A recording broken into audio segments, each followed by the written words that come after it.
Welcome, everyone, to the Islanders Never Say Die podcast. I'm your host, TJ, and with me again, as always, is our NHL analyst and expert, the grumpy old man.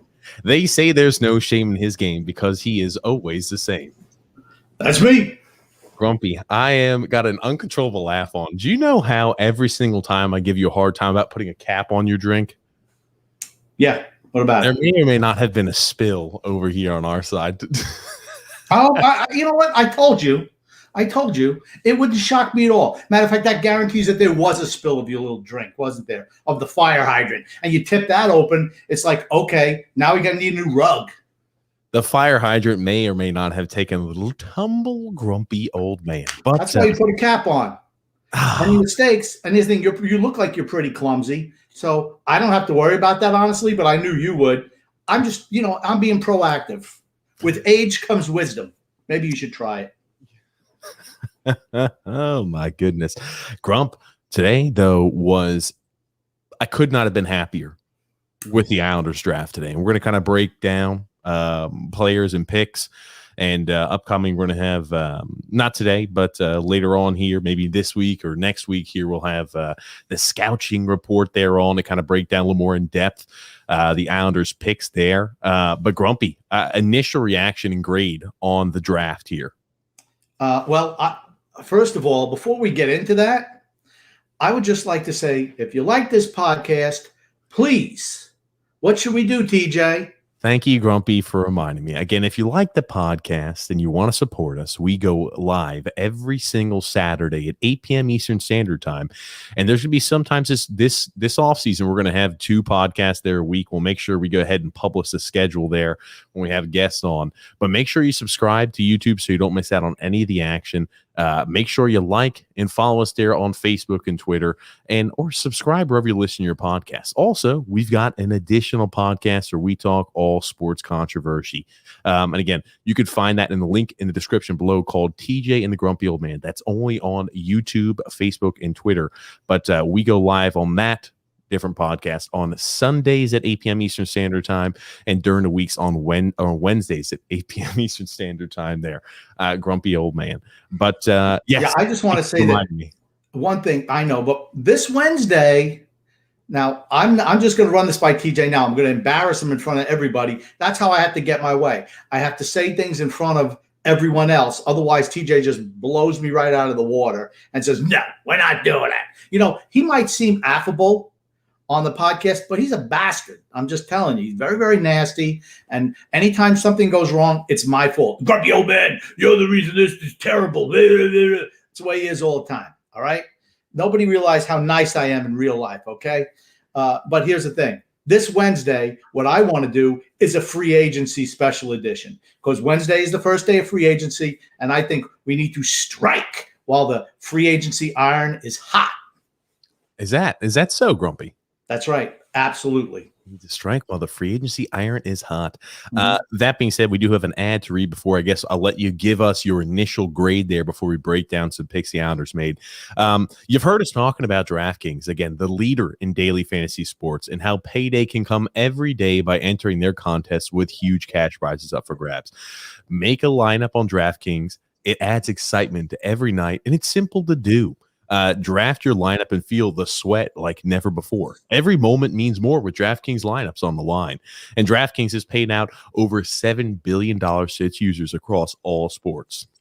DraftKings is the leader in daily fantasy sports, so there's no better place to get in on all the action. Now that you know how to play, download the DraftKings app and sign up using the promo code THPN. New users will get their free entry with their first deposit. And again, that's promo code THPN to get a free entry with your first deposit only at DraftKings. A minimum of a $5 deposit is required. Eligibility restrictions apply. See DraftKings.com for full details, Grumpy. I'll tell you what, TJ, you did a stellar job reading that ad today. Kind of like how the Islanders did in the draft. Well, let me ask you this, Grump. Initial reaction, initial take on what you thought the Islanders' rating was here for the draft. Okay. Well, first of all, I guess we'll get into that. Everyone knows I kind of went a little bit crazy on Wednesday night because TJ provoked me. He wouldn't let me enjoy what the Islanders had done without throwing in a name that just provokes anger in me. And, so he driven me to distraction. What name is that, Grumpy? Whose name is that? Kyle Palmieri? Yeah, that's the guy. But I'm going to ignore you. All right. I'm not going to take the bait today because you know what? I want to enjoy some of these moments because, I'm looking at Wednesday and what the Islanders did in the expansion draft.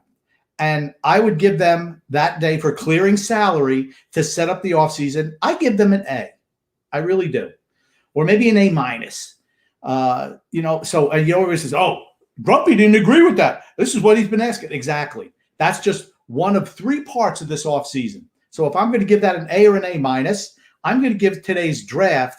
I can't give it an A because we didn't have a first-round pick because we gave one away for the aforementioned Kyle Palmieri.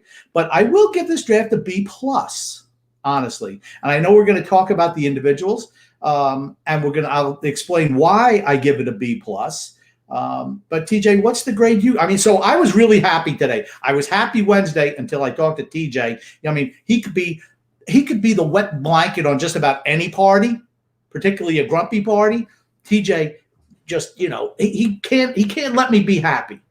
That's all I'm saying. He can't let me be happy. I can't let Grumpy be happy. No, I think that's a good way to look at it, right? There's 3 different parts of this offseason. NHL Draft is a section of its own. What we've done here with freeing up cap and the expansion draft is a section of its own. And also what the Islanders do in free agency is a section of its own. There are 3 spots and areas that are going to make up what the full offseason grade is. Now, if we're talking about the draft, you say B+, I'm saying more closer to an A- or an A. And again, I get your logic. Hey, we didn't have a first round pick. Maybe that, will lower your grade a little bit. I thought for who we had targeted and the additions we had to our organization, I thought we got great value for where we selected players. We had talked all season long, and we had talked, I'm talking before the NHL trade deadline months ago, that this was a draft where you could see potential real stars slip and slide because, hey, they didn't have a great year during COVID, or it's hard to go ahead and measure what talent they are because maybe they sat out, they didn't play so often, and you don't really know, what the value is. And you might have guys that were projected to go very high in the draft or higher in the draft that slipped down to you. And we had mentioned that this is a year where that could happen just because there's so many different variabilities. And again, teams are going to go way off the board. This is a situation where I think we were able to take advantage of that, Grumpy. Yeah, without a doubt. I found it interesting that we drafted 3 Finnish players. And I'm not opposed to that. I like players from Finland. I think that Atu Ratu, our first pick, number 52, actually number 50, the 51st actual pick. Remember that Arizona had to forfeit a pick, but that's okay. So the 51st player off the board, pick number 52 for us. I think has the potential to be one of the steals of the draft. They had him ranked, NHL Network had him ranked as number 20 player. And what have I been saying for a number of years now, right? We keep on picking guys way earlier than everyone has them ranked. And I'm not saying that the Islanders have cornered the market on intelligence, because if you look at how these players have played so far, obviously we haven't, right? We could have had guys like Philip Tomasino, Arthur Kaliev, Connor McMichael instead of Kasper Holmstrom. We've beaten that one to death, but I just wanted to bring the 3 amigos up, as well as my friend Kasper, because this is the only show he's ever going to get mentioned on is on our show. True, in a negative manner, but hey, at least I'm mentioning his name, and they say there's no publicity is bad publicity. So there you go, Simon. Congrats to you. Thank you very much. And then I got it for you. And then last year, even though we had a pick only in the 3rd round, we picked Lundqvist. Alexander Lundqvist. Yep, from Sweden. And I was always saying, you know what? If you're down in the 3rd round, to me, you should be shooting for somebody for talent, not a grinder, not grinders. When you're picking that low, you need to take flyers on guys who have a skill set that we're lacking, offensive acumen, right? Instead of more grinders.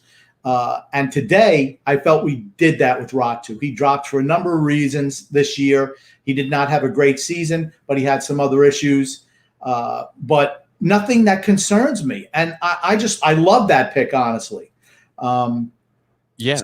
And I'll tell you this too, right? You talk about a guy who, and We heard this on the telecast. If the draft was, 1 year early, that guy was, penciled in to be a top 5 pick.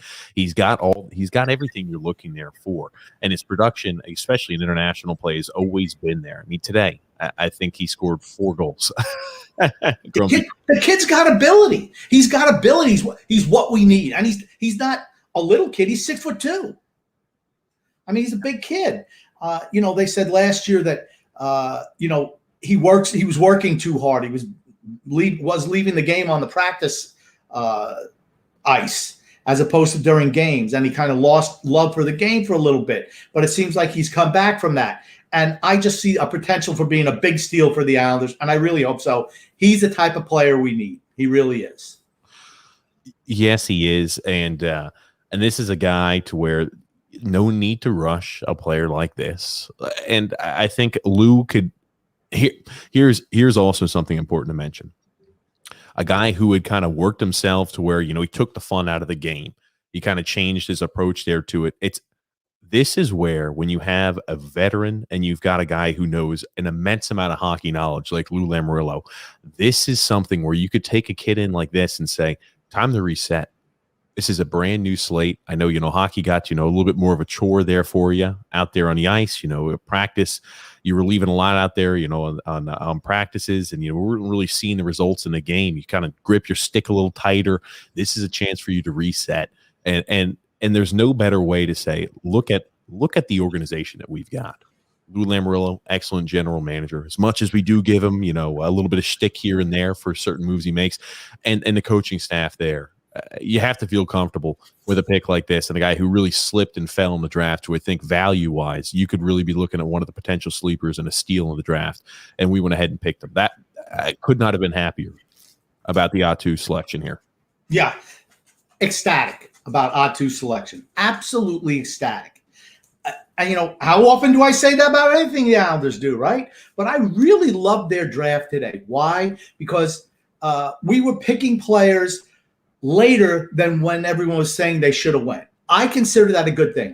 You look at Central Scouting and NHL Network and Bob McKenzie. Bob McKenzie is about as dialed in as anybody is. And what he looks at, okay, well, where are these players going to be drafted, right? That's the whole thing. And he had him in his top 25. And somehow he slips to 52. And like I said, I just think it's a great pick. I just absolutely love it. And I even like where our second pick, Tristan Lennox, the goalie. I don't think we need a goalie right away, but I almost feel like you need to draft a goalie every year, to be honest. And he's a big kid too. He's 6'4", 190 pounds. And the hockey writers describe him as the issues that he has is with positioning, and his reaction time can be improved. Now, I'm going to say, if you have an issue with, hello, we have a new visitor to our podcast, and I don't know if you noticed, he was wearing his Islander collar. He's Vidup, the Islander Wonder Puppy. Okay, he wants to play right now. I told him, I'm like, no. I said, I got to do a podcast now. You got to be a nice boy, but he doesn't listen. That little toy, did you see that ball in his mouth? That was a road toy. I just saw a stray ball in the street. And I said, you know what? I knew he was going to love it. And sure enough, he did. But Lennox was supposed to go much further. He was rated as the 3rd goalie in the draft. I believe 3rd North American goalie in the draft. Go ahead, TJ. You wanted to comment. Yeah, I do want to cut in here. I think Lennox is a guy who is a situation where he didn't play this year. He plays on a Saginaw Spirit. And if you think about how long the Islanders have had, their finger on that pulse, go ahead and take it back here. Go ahead and wind the clock back a little bit, ladies and gentlemen. Blade Jenkins, one of the selections by the Islanders 2 or 3 years ago. Blade Jenkins is a guy who played, for the Saginaw Spirit. Bodie Wild played for the Saginaw Spirit when he was he got the high ankle sprain. He played a little bit there in Bridgeport, was moved back there to the O. And so they know about Tristan Lennox. They know, they're very, very well tuned in there to that player. And I think it's odd, right? Hey, we're continuing to fill, the Saginaw Spirit pipeline, filling our players with, from the Saginaw Spirit pipeline.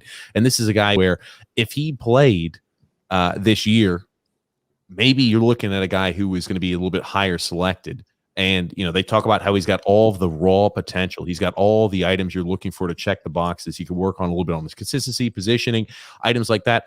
There's no better place, to make sure you're ironing those issues out than, with Pierre Greco and Mitchell Korn. And, that I think that helps add a little bit more of a robust goalie tandem down there in the A for the future. I mean, you've got Jakob Skarp down there now. And I have no issue at all with them selecting Tristan Lennox. I think this is a guy that could also be, one of those gets in a draft, one of those guys who kind of fall to you and can be, a steady goalie in the NHL. And you mentioned Korn and Greco, right?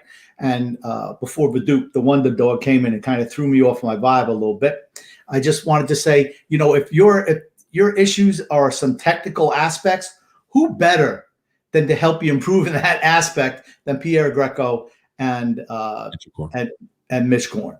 I mean, there are no two better goalie coaches in the league than those two. Yeah, no, for certain. And again, that's one of those selections too, where he had played well for Team Canada. And I know fans are going to look out there and say, hey, let's go ahead and look up Lennox's stats. Let's see how he played there for the Saginaw Spirit in 2000. And I mean, you can look back even at 2018 and 2019 and 2019-2020 seasons. You're going to say, oh, well, hold on a second. The numbers aren't anything to write home about. Save percentages and excellent, goals against average isn't terrific. It's not as simple as that. I know the defense was kind of a weak in front of him at times there for the Spirit. And I know some are going to say, well, hold on, Bodie Wild played down there during that time period. Yes, he did. But the defense was a little lacking at times in front of him. So take the numbers that you see with a grain of salt. Yeah. Like I said, I remember when Roberto Luongo was drafted, I believe his goals against average like 3.97 playing in the queue. But everyone knew he was going to be great. It just all depends on your style that you play. And Bodie Wild was a defenseman there. But, hey, he wasn't the greatest defensive player. He's really improved in that aspect, playing in the Islanders organization. But when he came out, he was certainly more of an offensive player. And that's what you see. Certain teams are more offensive, and they leave their goalies out to dry. But, I mean, Lennox was certainly more highly rated than his draft position. And that's what I'm talking about. I mean, it's not like you're getting the top goalie in the draft, but you're getting a guy who's like, hey, this guy has slipped. It's a value pick. And that's what you want to do, right? You want to try to get more value. You don't want to be drafting, and I'm just going to throw out again, Holmstrom, who's projected to be, late second round. We pick him in the first. Or Lundkrantz, who's projected in the fifth round, and you draft him in the third. You want more guys like William Dufour, who was projected to go much higher, like a second or third round pick, and we got him in the fifth. Those are the guys that I'm looking at. Guys like Dufour, for instance, goal scoring is what he's big on. Those are the type of guys you take flyers on. And I'm glad that we did that today with Ratu and Lennox, to be honest with you. Yeah, absolutely. And then Eetu Lukas, another guy there, another Finnish individual out here, grumpy old man. Now this is a guy who's probably going to be, bottom six type player. He's, one of those high octane, high motor type of individuals. You have to have guys who can contribute in that capacity out there on the ice. And playing in the Finnish Elite League still, underage. It's not like he was playing in the juniors. He was playing in the under 20s, or he was playing, in the tier 2 league, playing in the Finnish Elite League. Always speaks a little bit there to the ability of the young man. Yeah, and he was the fifth round selection. I know. I just jumped over Cameron. That's fine. But another big kid, right? 6'2", 198. Okay, he was rated higher than his draft, than where he was picked. I mean, those are the type of guys you're looking for. And yes, he's a bottom six, and that's the only reason why I didn't give this grade an A minus. Like I said, it would have been difficult for me to give him an A or an A plus without a first round pick. But considering where they were picking, I just would have went with a couple of more, with maybe one other more guy who was more of an offensive player. You know what I'm saying? Because I know Lou and Barry it's tough to suck them out of that. We got to be two-way. We got to make sure we can grind. And Liukas certainly fits that mold, as does our fourth round pick, which was yes. And, he's another guy. He was 19, so he was a little bit older. Now, he was not rated as high I believe NHL Network had him at 175. He went at 125, so a little bit of a reach. But obviously, they saw something in him that they liked last year. And, that's the whole thing. And as we've talked about the draft before, and particularly going into this year, you were going to really have to rely on what your scouts thought the previous year, since not everybody played. And I thought that certainly came to the fore in our draft picks this year. And I'm just hoping that it pans out in the end. And again, getting into, Cameron Berg's game, he's going to be playing there some college hockey. So, he's going to be there. He's probably going to be 3 or 4 years before he joins up there with Bridgeport. He's a guy who's got good transition. And that is another individual too, where it's not like he's a smaller guy, he's 6 foot. The Islanders aren't a team that really drafts a lot of those smaller individuals. The last one I could think of was Ruslan Nishikov. That's not something we really target as those smaller players. This is a guy who's got, pretty good stride. He is overaged, as you did mention, grumpy old man. But he's a guy, another energy guy who likes to forecheck. He doesn't see a body out there. He doesn't like to try to lay a hit on. Those type of individuals you need on the team. You can't obviously draft an entire, you can't fill out an entire draft card with that. But that's a guy who you're looking at. Maybe he could be, bottom 6 forward as well. Right. And he did really well in the USHL this year. So, you think about it, in 51 games this year, he had, I think 58 points, which anytime you're averaging over a point a game, that's a good thing, right? And like you mentioned, he was 5'11", 192. So it's like, these are guys that aren't, he's a really good skater. He's up and down the wing. He's not afraid to go in front of the net. You need players like that.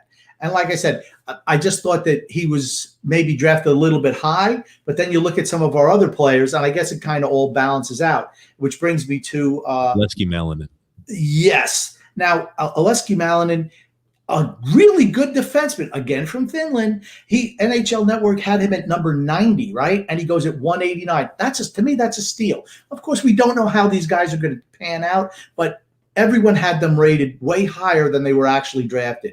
And that's good news for us.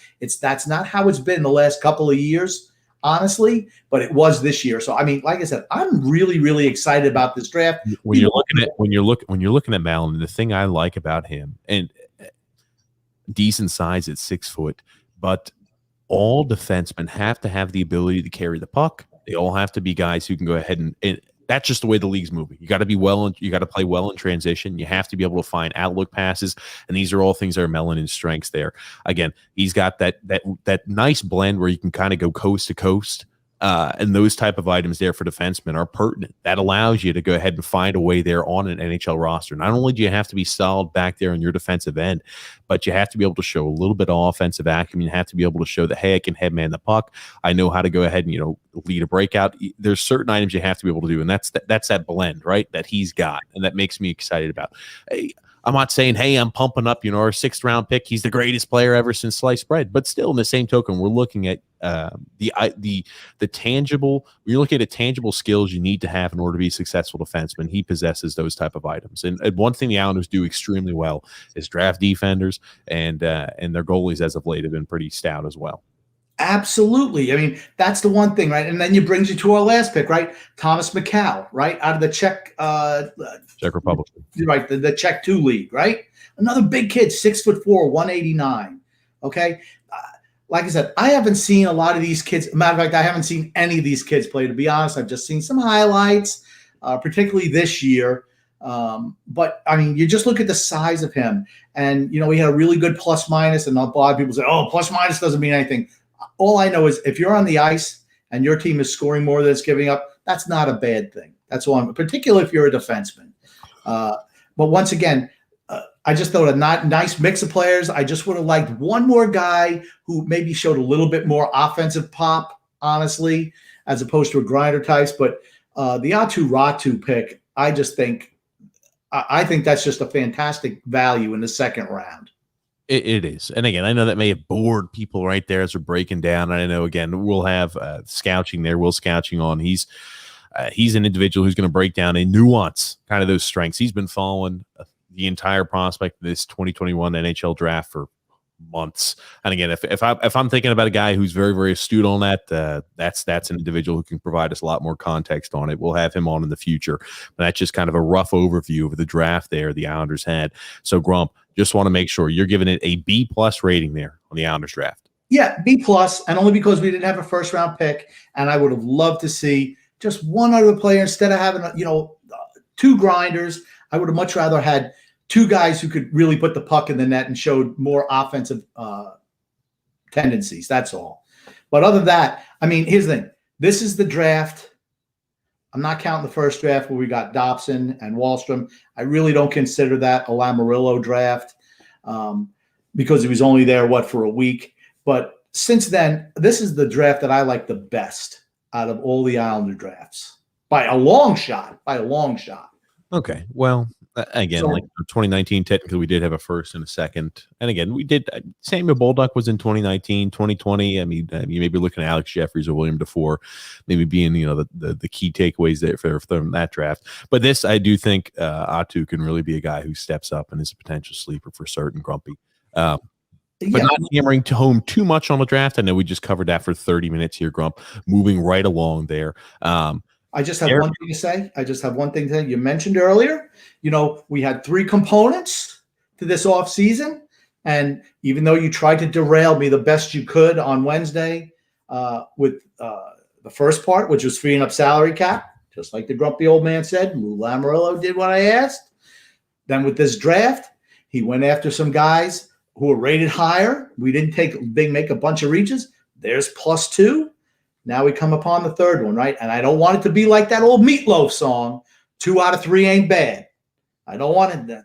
Don't be sad because 2 out of 3 ain't bad. No.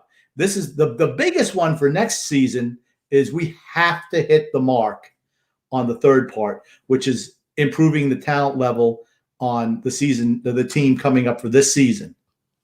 That's the biggest one. Doing well in free agency, essentially. Or trade market or whatever. Okay, doing well during the free agency time period. So, yeah, I don't disagree. That's a big one, right? And you're seeing some items come out here in the most recent post by Arthur Staple there in The Athletic. We have been pontificating here as of recent about, hey, what is going to be the price on some of these Islanders? What's going to be the price on resigning a guy like Casey Cizikas? What's going to be the asking price for a guy like Adam Pelech? Are we penciled in to get Zach Parise and Ryan Suter? What do those type of items look like?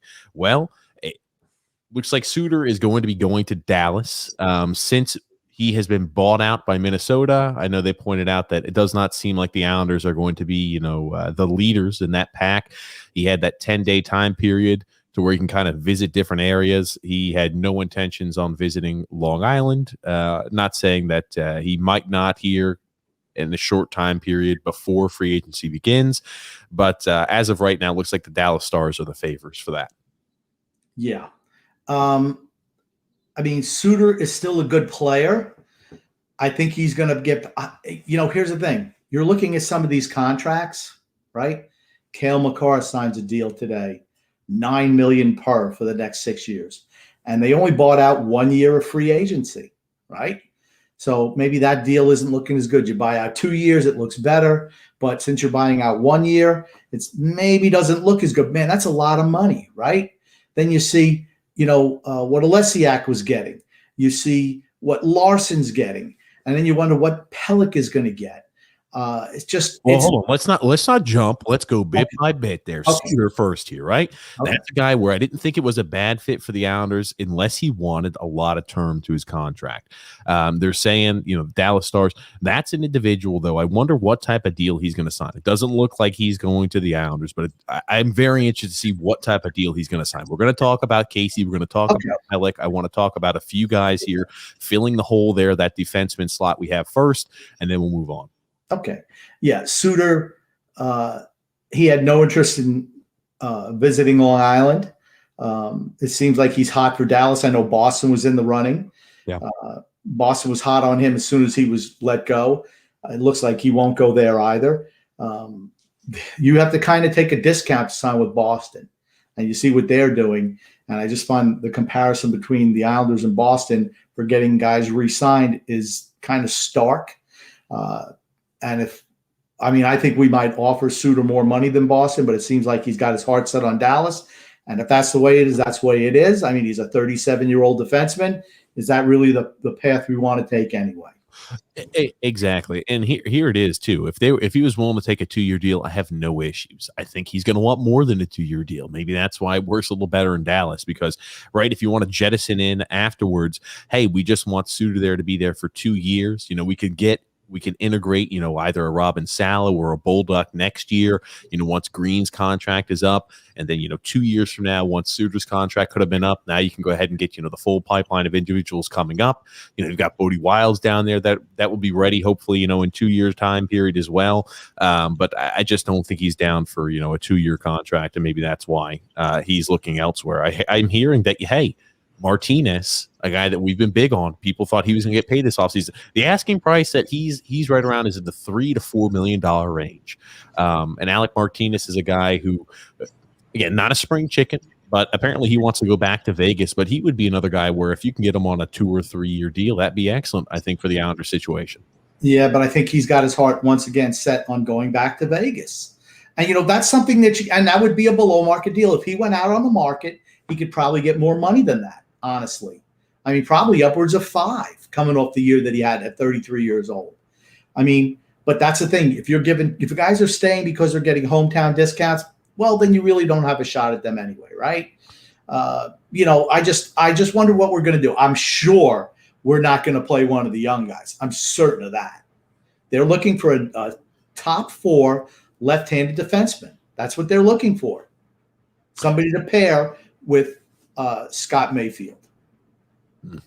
That is what they're looking for. They would like to avoid having just a young guy thrown into the mix there, baptism by fire. Even though Bolduc might be ready, towards the tail end perhaps, or if injury happens, maybe he could step in to the lineup.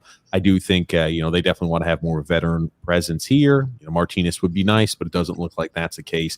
It makes you wonder, who are the Islanders going to target if, the guy's been thrown out there since he was bought out there, and Suter, hey, he looks like he's going to go ahead and sign with Dallas. It looks like Alec Martinez wants to go back here to Vegas. Maybe he doesn't want to test the free agent market. He's going to take a hometown discount there to stay in Vegas. Makes you wonder, who's out there? I mean, are we scraping the bottom of the barrel? I could tell you one thing: whoever we're going to go after, whoever we're going to sign, if it's not Suter or Martinez, I would assume that's not going to be originally, their first overall player they wanted this offseason there to fill that defensive role. Yeah, well, they would, potentially Mike Riley from Boston, 28 years old. I don't think he's that great, honestly, but. And to play it too, right? Mike Riley, Boston's probably going to make every concerted effort to sign him back if they're unable to get Suter. So that probably takes him out of the equation as well. Right, and then you're looking at the next tier, right? Ryan Murray, who I know that Garth Snow wanted to trade every draft pick to get Ryan Murray. Alex Goligoski, man, he's pretty old too, though, right? He's 36 years old. I know he plays a lot of games, but does he really fit? And then, Derek Forbort. I mean, do these guys really fit? I mean, I know they're both under 30, Murray and Forbort, but they've not been really consistent, considering how high picks they were, honestly. They might have to go that route.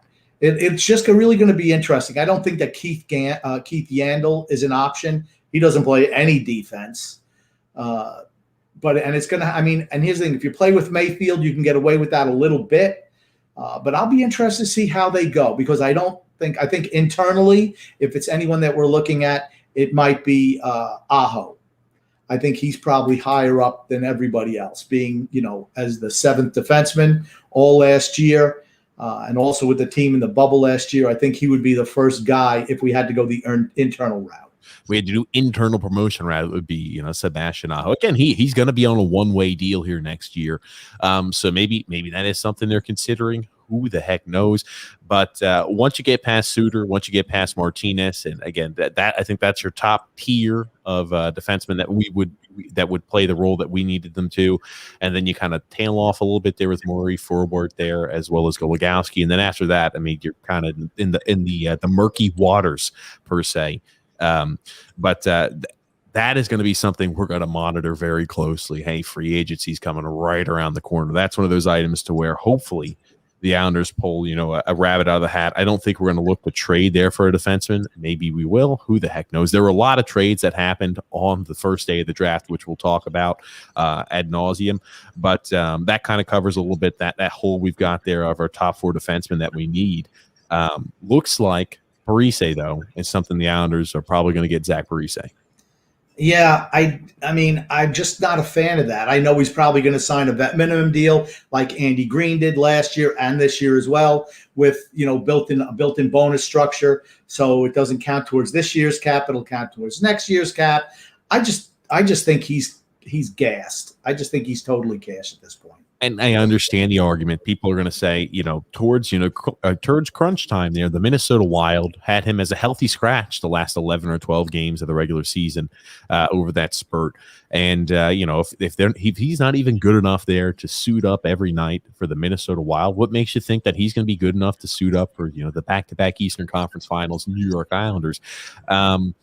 If he's a fit system-wise, I'm willing to take a guy like that on a flyer, a 1-year deal towards a vet minimum. Absolutely. I have no issue with it at all. And that's a guy who Zach Parise is not known for necessarily defensive prowess, but he does definitely bring a little offensive pop to the party. And if you're telling me he's going to be our third-line left winger, I have no issue at all with that. None at all. I mean, pair him up with Jean-Gabriel Pageau and whoever else we're going to have on the third-line right wing. I think that could be a real dangerous line. But that cannot be a guy you're looking to sign for more than a 1-year deal. You could take a 1 year towards vet minimum. I'm happy. I am. Yeah. For me, I mean, Minnesota made the playoffs in the last 10 games when Parise was scratched. So obviously, as soon as he got benched, they turned it on. I just think he'd be a drag on that third line. He really would. And I think they would negate everything that J.G. Pageau does, because I just don't think he can skate anymore. I mean, we can't have a bunch of guys who can't skate. You just can't do it. Now, what I also heard is that his skating coach, who's worked with Lou Lamoriello before in New Jersey, is coming to the Islanders. I don't remember her name, but that skating coach who also worked with Minnesota is coming to the Islanders.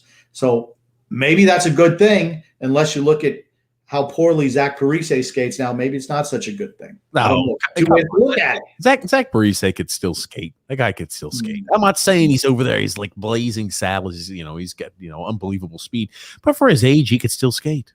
If he was in blazing saddles, he'd probably be Mongo, who was played by Alex Karras, who was a defensive tackle for the Detroit Lions back in the day, not known for his speed.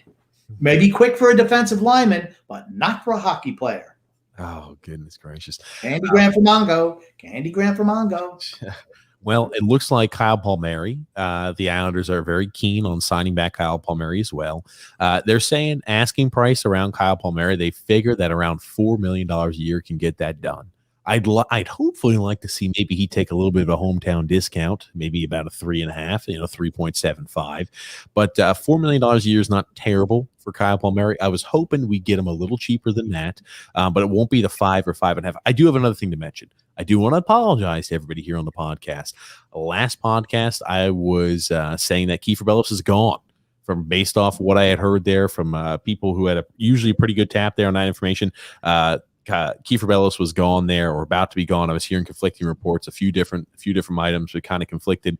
That Kiefer Bellows, if he wasn't gone, he will be gone this offseason. He's still with the team, so I do want to apologize there for, I guess, sounding the alarm that Kiefer Bellows is gone. I was wrong about that. But Kyle Palmieri, grumpy old man, about $4 million a year is what they anticipate is what would need to get a deal like that done to sign him back. Okay. And it's the same thing that I'm going to mention now that I mentioned Wednesday. You have 2 open forward spots on this roster, just 2. Jordan Eberle's spot and Kyle Palmieri's spot on the third line. That's all you have. So if you sign Zach Parise, that means you have 1 spot left, 1 spot in the forward grouping. And if you give it to Kyle Palmieri, that means you're not upgrading in my opinion, you've not upgraded your team from last year. Not at all. And that's why I was saying that makes this offseason a fail. You need to go after a big fish. To me, you have to be it on Tarasenko. You must get a sniper for Matt Barzal. You just have to take this team from here to another level. We need a sniper. It's just what we need. I don't feel that Oliver Wahlstrom is going to be sent down to the minors like you suggested. I feel that he has the ability. He should stay up with the big team. He's proved last year that he should play on the big team in a top 6 role, no less. Okay? So if you sign everybody back, all you're replacing with Zach Parise, who's in the bag now, supposedly, all you have is the Jordan Eberle spot.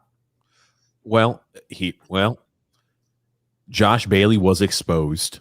I think they would separate with Josh Bailey if need be. And you're thinking, again, this is something that Phil Fax has put me on to. And again, I think it's a sound thought process. Josh Bailey has been exposed, was exposed. And I think they would be willing to move a guy like that, if not prone to try to move a guy like that in a Tarasenko deal, because I'll jump forward a little bit. One of the moves that the St. Louis Blues made here, yesterday, Friday, we're recording this here Saturday evening, but they traded there for Pavel Buchnevich.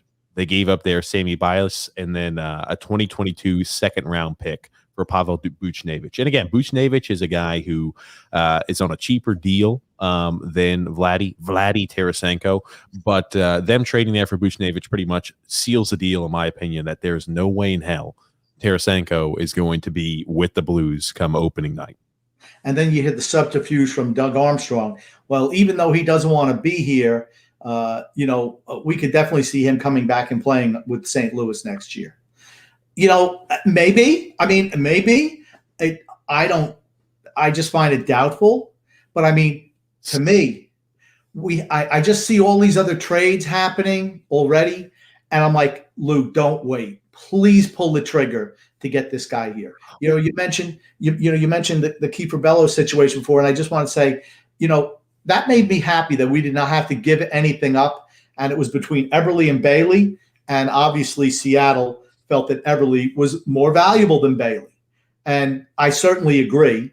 As a first-line player, he's more valuable than Bailey. But I don't think the Islanders want to move Bailey. I don't. They exposed him. I think they wouldn't mind moving him if they asked for him and possibly in a deal. They exposed him. That should tell you all you need to know about it. I want to mention, though, you talked about the subterfuge possibly here, Grumpy. Do you think there's any chance that any general manager, anybody with a brain buys that BS? Really? It's the same thing. It's like when Lou Lamoriello said, we always plan on bringing back Anders Lee if we sign Panarin. Do you really think anybody buys that? I know you have to say it. Maybe low IQ individuals do, or people who don't really think too much about it through. There's no way in hell they're bringing back Tarasenko if they just made a trade to go ahead and bring in Pavel Buchnevich to go ahead and fill that role. There's no way in hell. Yeah, and is Buchnevich, is he a free agent? Is he a restricted free agent this offseason? Couldn't tell you off the top of my head. Okay, because I mean, I think he was making $5 million and he's expecting a bump. So here's the thing: I want Tarasenko. Ever since I heard that rumor, I mean, he's the guy I want. He's a restricted free agent, so they're going to have to pay him. They've also got to pay. They've got to pay a few different individuals out there, but Pavel Buchnevich is a guy who's due there for a new contract. And that's why they let Vince go. They exposed Vince Dunn, and he went to the Kraken. And it's like, they're going to have no problem paying him. 24-year-old left-hand shot defenseman, Stanley Cup winner. That's a no-brainer. To me, that picking him in the expansion draft was us like making that trade for Nicoletti all those years ago. Very, very simple. And again, just to talk a little bit more in depth about, the individuals that they have there, the St. Louis Blues. They've also got to sign back Kyrou, all right? The guy is right wing there as well. He's another restricted free agent. I'm sorry, there's no room for Vladdy Tarasenko. He's gone, and I don't believe at all, hey, maybe we can go ahead and move him away and find a way to keep him in the lineup. No way. He's gone. Tarasenko, gone. Gone, gone. But moving right along there, because that is an item we're going to have to. I think if we could get Tarasenko, I think that helps move the needle. But what's the cost going to be? And we'll talk about that, because when the trade's made, I think we are big in on Tarasenko. I know everybody said, hey, the Flyers made a few moves yesterday where I'm not so sure that they're the front runners there for Tarasenko. We're going to talk about that, but I want to continue to talk about our situation here a little bit more in depth. They're saying Gabriel Landeskog there is asking for around 7 years, $9.5 million a year. Okay. To me, Landeskog is like a way, way, way, way better version than average Anders Lee. Okay. You need a sniper. If you're drafting a Landeskog, he does not fill the role of sniper. Great, really good player. Really good player. I think he's perfect for this system. Now, I had a crazy thought. Here's my dream scenario. Oh, hold on. Let's get. We got a little dream world, the grumpy old man dream world. You better work better with your little dream sequence. You know what? It was coming up. It was off the cuff. What can I say? And I realized St. Louis wouldn't do this, of course. How about we trade them Anders Lee for Vladdy Tarasenko? I think that would be wonderful. I mean, they're getting a leader type for certain, not as talented as Tarasenko. There would have to be no salary cap issues on either side. We assume the extra $500,000 a year, and then we go out and try to sign Landeskog. To me, that's my dream scenario off season. That's my dream. It's not going to happen, but I can dream. The Islanders, number one, would never trade Anders Lee. They think he's very valuable. He's huge there in the locker room. Everything we hear from Tommy B, Anders Lee doesn't run his locker room like that. Anders Lee has a stranglehold of the nutsack of the Islanders organization in that locker room. That's what it is. And another thing, I did not know we had a guest appearance from our friends from Eyes on Isles, because I heard the next trade scenario, grumpy old man, that you would like is possibly moving for Connor McDavid and giving up there a very, very important piece to our playoff success last year, Leo Komarov, first line left winger, as well as we could go ahead and give up there Anders Lee perhaps, and that would tilt the needle in the right direction. I think they would be all down for that there in Edmonton. We've got here Eyes on Isles guest there, the grumpy old man. Yeah, no. I mean, like I said, it's far, it's out there, but like that's a dream scenario for me. And if you had to include a Kiefer Bellows to make that deal happen or a deal like that happen, I'm all for it. Why? Because we're all in right now, right? Let's be honest, we're all in. And even though I like Kiefer Bellows and I think he should get a legitimate shot, certainly before we sign Zach Parise, I'd much rather let Kiefer Bellows play on the third line. I think Tarasenko, like I said, we have issue scoring goals at even strength. We have issue scoring goals on the power play. He helps. He would be perfect for Barzal. Like Panarin would have been perfect with Barzal 2 years ago. I mean, that's what I want to see. And if you're going to bring in Landeskog, I think it's a duplication once again. He and Anders Lee are just duplicates. So do we really need that? I don't think so. I think to call Landeskog a duplicate of Anders Lee, I think is a huge slap in the face there, Landeskog. But hey, you're talking a playing style is similar. Right. Stylistically, they're duplicate, right? And, to me, that's the issue right there. We need a sniper. I know we have Oliver Wahlstrom, but we haven't shown any inclination to give him a shot in the top six yet. Could change, but I don't think it's there yet. If we want to maximize the window that we have right now, which is maybe 2 years, right? That's our window to potentially win a Stanley Cup is 2 years with the age of this roster. Tarasenko's the man for me. He just is. I'm going to argue a little differently. I think we're in better shape for long-term success than you think. I think today's draft really helped that. And I look at the core pieces, and I think the core pieces we have are real legitimate. And I think, your Barzal is a huge core piece. We'll talk about what they're going to do here with Casey Cizikas and Adam Pelech. Now, again, Pelech is a must sign, absolute must sign. So Pelech's asking price, and again, this was in. I implore everybody who listens to the podcast, take a look at the Athletic article that our Art Staple went ahead and put out there. Adam Pelech is asking for around $7 million a year. Holy crap, ladies and gentlemen. Do you remember when I told you 5.5 would be around what I'm looking for? You said less than that. I preferably I'd like less than that. Hell You yeah. said 4.5 is, I believe, is what you said. I honestly don't remember exactly what I said. I thought it was around 5.5, but still, $7 million a year is more than. And I don't think they're going to give him 7, but 7 is more than anybody was throwing out there by a large margin. Adam Pelech wants to get paid, and think about it. That's a guy who is an outstanding defensive defenseman. That being said, he doesn't go ahead and bring the offensive acumen that a large majority of those elite top end defensemen bring. He doesn't have that, but he's an outstanding defensive defenseman, no doubt about it. Right, and he's our number one defenseman right now. He is. Yep. And his agent is using the Jacob Trouba deal as the comp, and I just don't think that that's fair, honestly. Here's the thing, though. You look at Boston. I brought Boston earlier. Taylor Hall resigns, takes a $2 million a year pay cut to stay there, right? You look at who was the guy who just signed back with them, the defenseman? Carlo, 4.1 million. Very, very similar game to Adam Pelech, 4.1 a year, where he certainly could have made more out of. He's restricted at free agent too, right? What did they do? They signed him to a 4-year deal or 6-year deal. I'm sorry, a 6-year deal. And so they bought out some free agency years at 4.1. You see those guys taking hometown discounts. You hear Adam Pelech, $7 million a year. Anders Lee, $7 million a year, right? Brock Nelson, $6 million a year. Those guys aren't taking hometown discounts. And that's why I'm saying if that number gets up too high where you're bidding against yourself, you let them walk. Okay, you can't let Pelech walk. Pelech is different because he's a restricted free agent. But I'm just saying for the unrestricted free agents, like the Kyle Palmieri's, $3 million per. You want to stay here? You're going to have to take a hometown discount. If you don't, see you later. And like I said, but he's last resort. That's if we can't get Tarasenko or some other upgrade at the right wing. Okay, let's throw this one out here again. I want to throw this one out here. Let's say you get Tarasenko and Josh Bailey is involved in the deal in some capacity. Then Kyle Palmieri is your second line right wing, and Oliver Wahlstrom stays on the third line. Or you can mix and match there. Maybe Palmieri plays on the third line, Wahlstrom on the second line.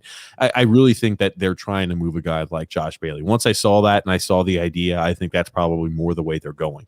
I want to talk about Pelech, though. For you said he's using Jacob Trouba as the benchmark of, hey, Jacob Trouba got paid this. Maybe I should get paid around that. Look at Jacob Trouba's point production. Again, point production is not king when it comes to defensemen. Being able to play defense is always pertinent, and I think it's the most important value. But Jacob Trouba's had seasons before where he's put up 50 points in a year. Okay? Adam Pelech has never put up more than 21 points in a season. Okay? So I'm sorry. You can't be getting paid the same exact amount that a guy who not only is a good defensive defenseman, but also brings offensive acumen there to the table, elite offensive acumen compared to you. I'm sorry. You can't use that as a comparison. Yeah, I'm 100% in agreement. I mean, points get you paid. Okay, just being a defensive defenseman doesn't get you paid. I mean, like I said, Brandon Carlo, very similar. I don't think he's as good as Adam Pelech, but very, very similar. 4.1. Let's say Adam Pelech, 5. Why not give him 5 a year? And you talk about how points get you paid. I always think that Erik Karlsson is a perfect example of this. Even before the injury, I always believed Erik Karlsson was a subpar defenseman, excellent offensive defenseman, excellent on the offensive side of the puck. That guy got, what he cashed in an $11 million a year or $11.5 million a year deal, or was it 10.5? I don't remember. Whatever it was an astronomical amount. And they were not paying Erik Karlsson because he was good on defense. It's because he could go ahead and headman the puck. He was outstanding vision, great passing. He's got a great shot. He was like almost a forward back there on the defensive side of the puck. And even though he doesn't do his role of playing actually defense all that well, he got paid out the ass because he puts up points. Points get you paid, unfortunately. Didn't he have like close to 80 points one year? Yeah, he was averaging like a little over a point a game as a defenseman. And you can happen that all that often in today's game. Right. You can poo-poo Erik Karlsson, and I know you always have because he was not a great defensive defenseman, but he generated so much offense that you kind of overlooked that. So you pair him with someone who's really defensively sound. That's why he couldn't play with Britt Burns. Right. They didn't work together because they both play similar style. Remember, Britt Burns was actually a winger converted to defense, right? And they had to team him with somebody else who's more defensively responsible to just let him do his thing. And it was just, like I said, A bad mix from San Jose. Talk about a team in trouble with the cap. But, you know, points get you paid. And, you know, you can poo-poo him defensively, not the greatest defensive, but he wasn't a total liability back there. But when you're putting up, you know, a point a game as a defenseman in today's NHL, I mean, you're doing something. The Achilles injury really damaged him. It really did. Okay, I know. I poo-poo him because he is a coup d'etat when it comes to who gets paid the most of the defenseman.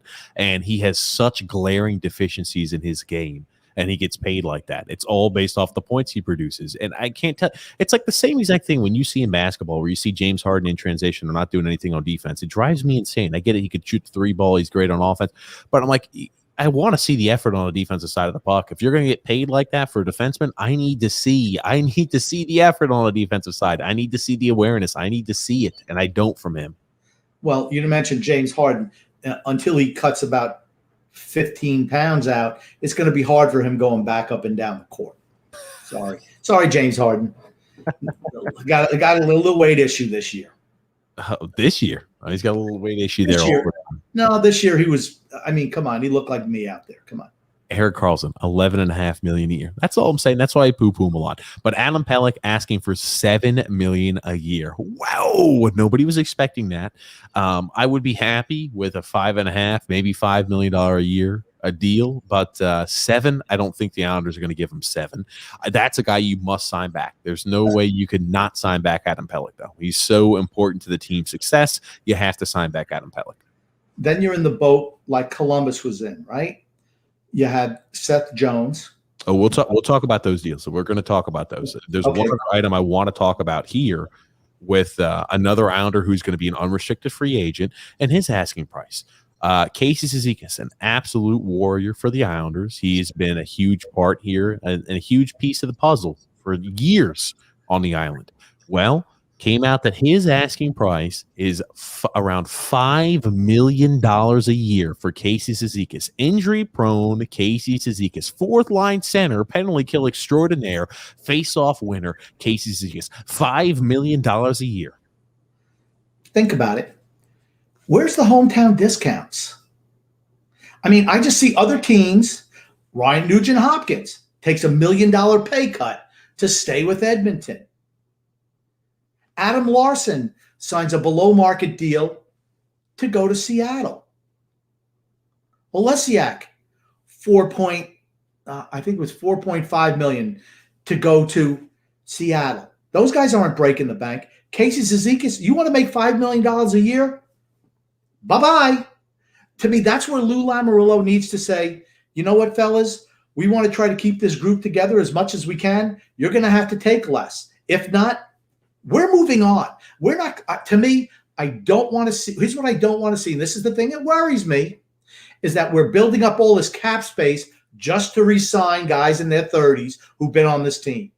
I'm sorry. The team as it was, not good enough to win a Stanley Cup.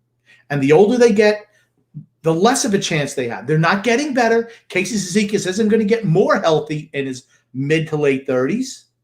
Okay? Kyle Palmieri isn't going to become more productive in his mid to late 30s. None of these guys are. You don't overpay them. You want $5 million a year, test the market. If you want to come in here at 3.5, come back and talk to us. See, I'm going to tell you one thing. Even $3 million a year would be the max I'd be willing to give Casey. And I know people are probably going to look at me like I have 8 heads. Oh, well, Casey's so important to the team. He does this well. He does the penalty kills. He's good on the face-off dot. For him to ask $5 million a year is disgraceful. I would look at him and I'd say, I understand your job is to get the maximum price here for your client, but let's just take a look here at what and how our roster is composed at the moment. Jean-Gabriel Pageau, who does everything you do on the defensive side, but better than you do. Way better of a player. And again, I was not a huge Jean-Gabriel Pageau fan. I thought we overpaid originally when we traded him, but I've been a huge fan of him since. I love everything he does. He does everything on the defensive side of the puck that you do, except better. And he actually brings offense to the table, and he plays on the power play. He gets paid $5 million a year. For you to ask for $5 million a year is disgusting. Come on now. Is that how little you think about? And again, I understand they want to get paid. Cap staying flat. Taylor Hall, 4-year deal, $6 million per. You think you're $1 million off of Taylor Hall's production? Seriously. MVP. League MVP, what, 2-3 years ago? League MVP. Only what, 20? He's 28 years old now, is he? 28, 29 maybe, tops? And you're seeing a guy like that take a pay cut. And these guys want to break the bank.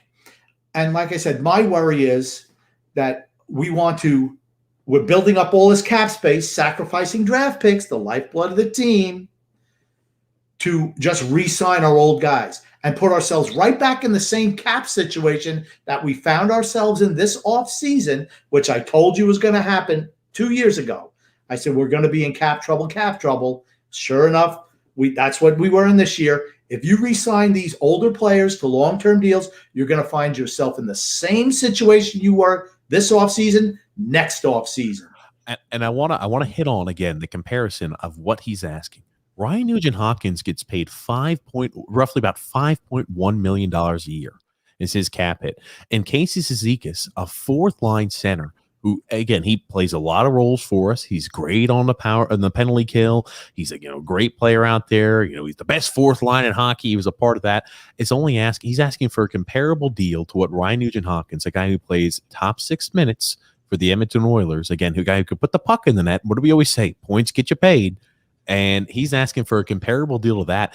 Another thing I want to venture out to think about, if he's asking for $5 million a year, he's not asking for a 2 or 3 year deal. That son of a gun's asking for 4, probably 5 year deal is what Casey Cizikas is asking for. And this is a guy, right? I know he's been healthy the last 2 years, knocking on as much wood as humanly possible. That health stays up.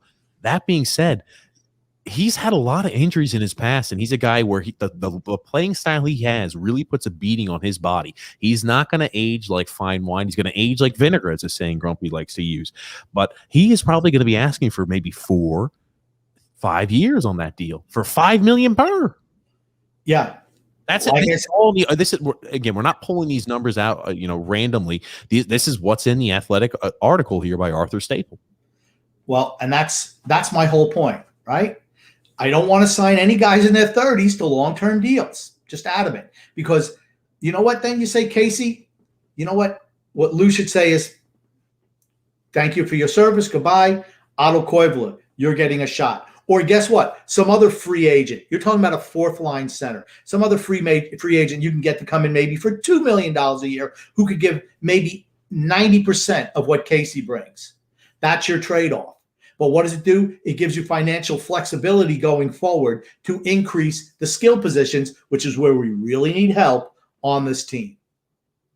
Think about how many, if we go into the season with what they're saying might be the lineup, let's say Palmieri comes back, you only have 3 wingers on the whole team under the age of 30. Think about that. Is that the direction that you want your team to go in? I don't think so. And I still am just so blown away that his asking price is $5 million a year. It's hard. Like when I try to wrap my head around those type of items, it's one of those things that still baffles me. $5 million a year for a guy who's a fourth line center. You want to talk about the most expensive fourth line in all of hockey? Hey, you might say, hey, they're the best fourth line in all of hockey. They definitely sure as hell want to be paid like the best fourth line in all of hockey. I mean, Cal Clutterbuck, he's making like $3.5 million a year. The $6 million man's making $1.5 million a year. And Casey Cizikas would want $5 million a year. Again, you want to pay upwards of $10 million of your salary cap to the fourth line. Sorry. You can't. It just can't be. I'm sorry, it just can't be. I think Lou needs to take a hard stance on these guys. And like I said, same thing with Kyle Palmieri. Kyle Palmieri, you want to be here? 2 years, $6 million total. That's it. Take it or leave it, and you'll play third line. That's it. But like I said, if we sign Zach Parise, there's only one spot in our starting lineup up for grabs. That's the starting right wing spot. I don't want it to be Kyle Palmieri. Because we're going to have Anders Lee returning. We're going to have Anthony Beauvillier returning. We'll have their Parise at the third line left wing. We'll have the $6 million man at the fourth line left wing. We'll have from the centers going top to bottom, Barzal, Brock Nelson, Jean-Gabriel Pageau, and Casey Cizikas if they sign him back. I anticipate they want to sign him back. They want to do anything they can to sign him back. And the right wing, if you're going to play it like this, you'd have there Kyle Palmieri. You'd have on the second line Josh Bailey. you'd have Oliver Wahlstrom on a third line, and on a fourth line, you're going to have Cal Clutterbuck. But here's the thing. Again, I think they could do a deal that is revolving around Josh Bailey and something else. Maybe you're going to have to give up a piece like Kiefer Bellows to get a guy like Tarasenko. I think that might be a possibility for the Islanders. That gives you a chance there to get one of those high caliber, high elite type of snipers. But here's something I'm playing around with in my head. This offseason, we've gone in and we've done great things by removing cap. We've lost a top 4 defenseman there in Nicoletti. We've gone ahead and lost a top 6 forward in Jordan Eberle. Neither of them I'm in love with. And if in this situation you have to get a guy like Tarasenko, but you have to give up a Josh Bailey, you'd be losing 2 of your top 6 forwards and right wings, 2 of your top 6 right, or two your top 6 forwards and a top 4 defenseman, and you're going to replace them essentially. Again, because Anders Lee was injured last year, it's not like we're replacing him with a new individual. You replace him with Tarasenko, who is, I think, a marketable upgrade over any of those right wingers. A big upgrade. But again, a lot of questions around Tarasenko. Let's not mince words here, right? A guy who's had 3 shoulder surgeries in a row, and a guy who there's always questions around his health. As much as you might say, hey, they fixed the problem, still 3 shoulder surgeries in a row you have to take into account. And Kyle Palmieri, a guy who we added at the trade deadline, no addition really there for the regular season here. It's not like we added a piece in the offseason, and bring in Zach Parise. And again, if you're going to lose out on Suter, you're going to lose out on Martinez perhaps. Who are going to look at their defense? You might be taking a step back behind Nicoletti. And you'll spend all your salary cap money. And that's what you'll do, and your team won't be as good. You made no improvements. I think if in this scenario, you would make definitely an improvement on first line right wing position. Right, with Tarasenko. And improvement. Right. And I'm willing to roll the dice on that. I really am. Oliver Wahlstrom is ready to step up. He should not be a third line winger anymore. He should be top 6 guy, without a doubt. I'd love to see him on the off wing playing the left-hand side with Tarasenko and Barzal. I'd love that. That line would be able to score then. That's a scoring line. That's a line that the other teams really have to account for every game. They wouldn't have to just account for Matt Barzal and put 3 guys on him, 2 or 3 guys on him, which is what they've done the last couple of years because he's had no one to play with. I mean, Jordan Eberle did his job, but is he really a top line right wing? I don't think so. I did an admirable job, but still, he's not Tarasenko. I mean, I'd love to see that line if that's the option that we had, really. But like I said, for me, if we don't get Tarasenko, we're going to be hard pressed to improve this team. If we don't get Tarasenko, we in my opinion, we've taken a step back. If we don't get a guy like Tarasenko or a guy like Landeskog, we have taken a step back this offseason. Because even if you're saying, hey, we were able to re-sign back all the guys, awesome, terrific, I'm happy about it, you still, and again, I'm not in love with Jordan Eberle or Nicoletti, but they definitely, they're top end players on whatever team they go to in the league. I mean, Eberle's always a top 6 forward anywhere he goes in the league right now. And Nicoletti, as much as we see all the warts on him. He's a top 4 defenseman. And, if you're not able to replace those with upgrades and you're not able to get, the big fish, it's a lost offseason. But I think we are going to get the big fish. I think we are the favorites now for Tarasenko. And we talked about, hey, Philly apparently was really hot on Tarasenko. Philly made a trade here this weekend, grumpy old man, that, they got rid of Voracek. Wow. Yeah, but they brought in Cam Atkinson, who's really good. He's going to be a good Philadelphia player. Really good. His style is more constituted to the Philadelphia teams of old. Physical winger, productive. And what do? They save cap, right? That's how you do it. And one thing people also forget, Voracek, again, he was an Islander killer too. So I'm happy. We will. I heard a Philadelphia beat writer saying that this was the hardest team to watch in like 25 years for Philadelphia. He think they needed a heart transplant. That's why Gotcha is gone, right? I think they could care less if they kept Van Riemsdyk. They needed guys with more grit, more heart. That's why you see Atkinson come in. I think Philadelphia's had a hideous offseason. I think they overpaid to get rid of Gostisbehere. They all floated him there to Arizona, and I think that trade they lost the Atkinson trade as well. And then they brought in Ruotsalainen from Buffalo. Well, we'll get to that too. But man, oh man, I think they're taking right. Philly saying, "Hey, we're looking to really compete now. We're looking to do that." I think they've had a miserable offseason. If you're a Philadelphia Flyers fan, make sure you call your fellow Flyers fan. Make sure that they don't have any reinforced bars they could jump from. Make sure they don't have any nooses lying around there. That's one of those items where I'd be, they might be on suicide watch. It was awful. They have had a hideous offseason, in my opinion. Yeah, but I think they have talent. They have talent on that team. They really do. But they had no testicular fortitude, as I like to say. They have that now. They need, like I said, when the beat writer says they needed a heart transplant, he knows better than us. Okay. He watches the team every day. Alain Vigneault's Alain Vigneault's still the coach in Philly, right? Yeah. Okay. Alain Vigneault's not been a guy who's one of those rah-rah coaches that does an excellent job with instilling heart on the team, right? When he was with Vancouver, I think about it, he was not the heart and soul guy there in Vancouver. It was the Sedins. It was the Ryan Kesslers. I felt that was a more team led by the players than led by the coach. Okay, there's certain teams I can look at and say this team's led by the player, this team's led by the coach. Anywhere Tortorella goes, that's a team that's led by the coach. Those teams that Alain Vigneault has coached, therefore, are always have been teams that are led by the players, not by the coach. Okay, it's when you're talking about a heart transplant, it's not the coach, it's the players. Like if you want a blood and guts guy, you're not picking Josh Bailey. You're picking a Cam Atkinson. I'm just using Josh Bailey as an example. He's not a blood and guts type player. He's not that type of leader. Cam Atkinson is. Ruotsalainen is that type of defenseman. Going to bring some physical snarl to the back end. Gachespierre was not like that. Gachespierre has been terrible. He needed a change of scenery. Same thing with Robert Hagg. They moved those guys out because they look at the type of player they brought in.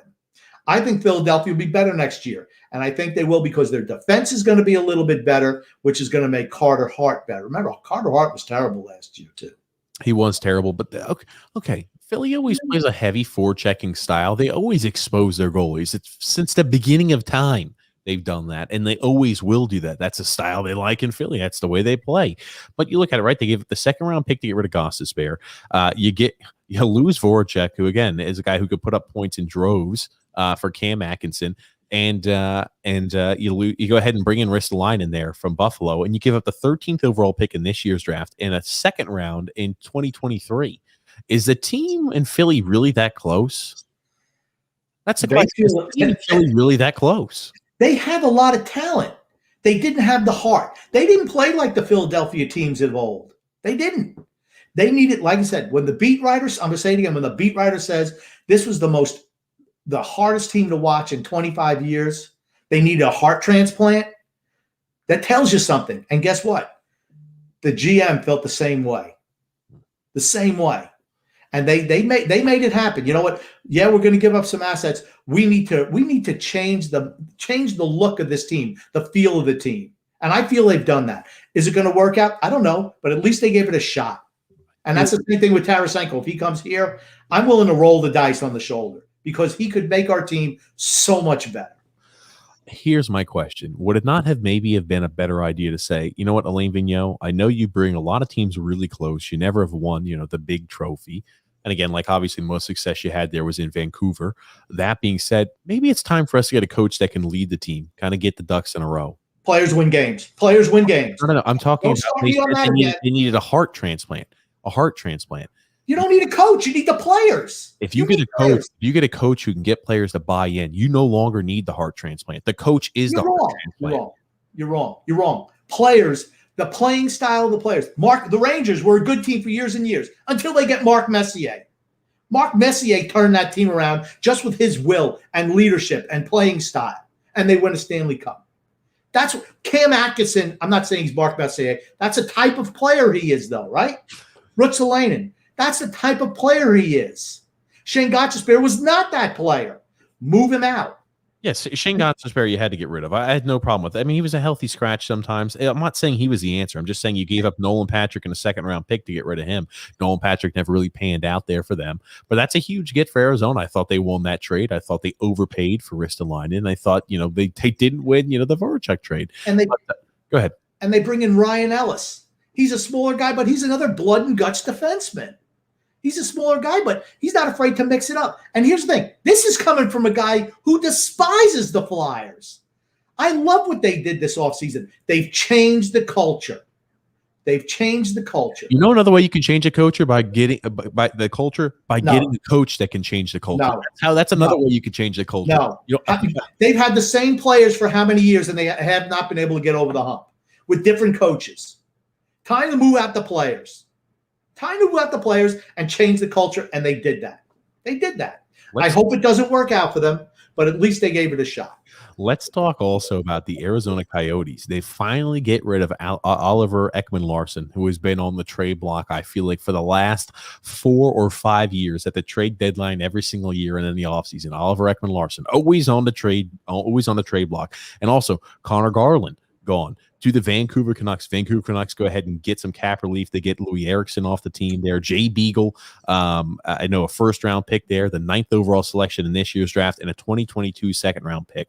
So I think Arizona has done an excellent job of taking on some bad contracts, getting rid of some guys who probably don't want to be there anymore, and they're doing a full rebuild, top-to-bottom full rebuild.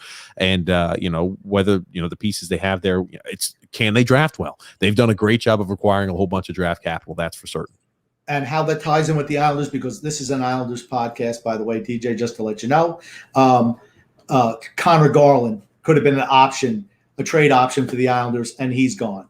And like I said, yes, Oliver Ekman-Larsson has a number of years left, making $8.5 per. So Vancouver has assumed that liability of a contract also. But, they brought in Connor Garland. So that's the thing. And like I said, I just want to mention one quick thing about Seth Jones, how it has an effect on the Islanders. It does have an effect on the Islanders. I'm going to go ahead and read that trade off there. They went ahead and traded the Columbus Blue Jackets, traded away Seth Jones, a first-round pick in this year's draft, the 32nd overall pick, and a 2022 sixth-round pick to the Chicago Blackhawks for Adam Boquist, a young defenseman there. Again, a guy who, might not be the biggest in physical stature, but a guy who's got offensive ability there, and a guy who, he's got the pedigree, an early draft pick there, a first-round pick, the 12th overall selection in this year's draft, a second-round pick there in this year's draft, the 44th overall pick, and a 2022 first-round draft pick too. Holy crap. You're getting the top player in that deal. But why was he traded, right? John Davidson, who I think I love John Davidson. He's like, Seth Jones said he had 1 year to go on his contract before he'd be unrestricted free agent. And they said, we want to sign you now. And he said, he wasn't interested, or at this time he wasn't interested. Move the asset, get what you can. And that's what he did. And then you have to wonder, Adam Pelech, 1 year removed from unrestricted free agency, do you make him the same offer? Say, Adam Pelech, we want to sign you. What's it going to take? And if it's too much, you say, you know what? That doesn't fit our financial structure.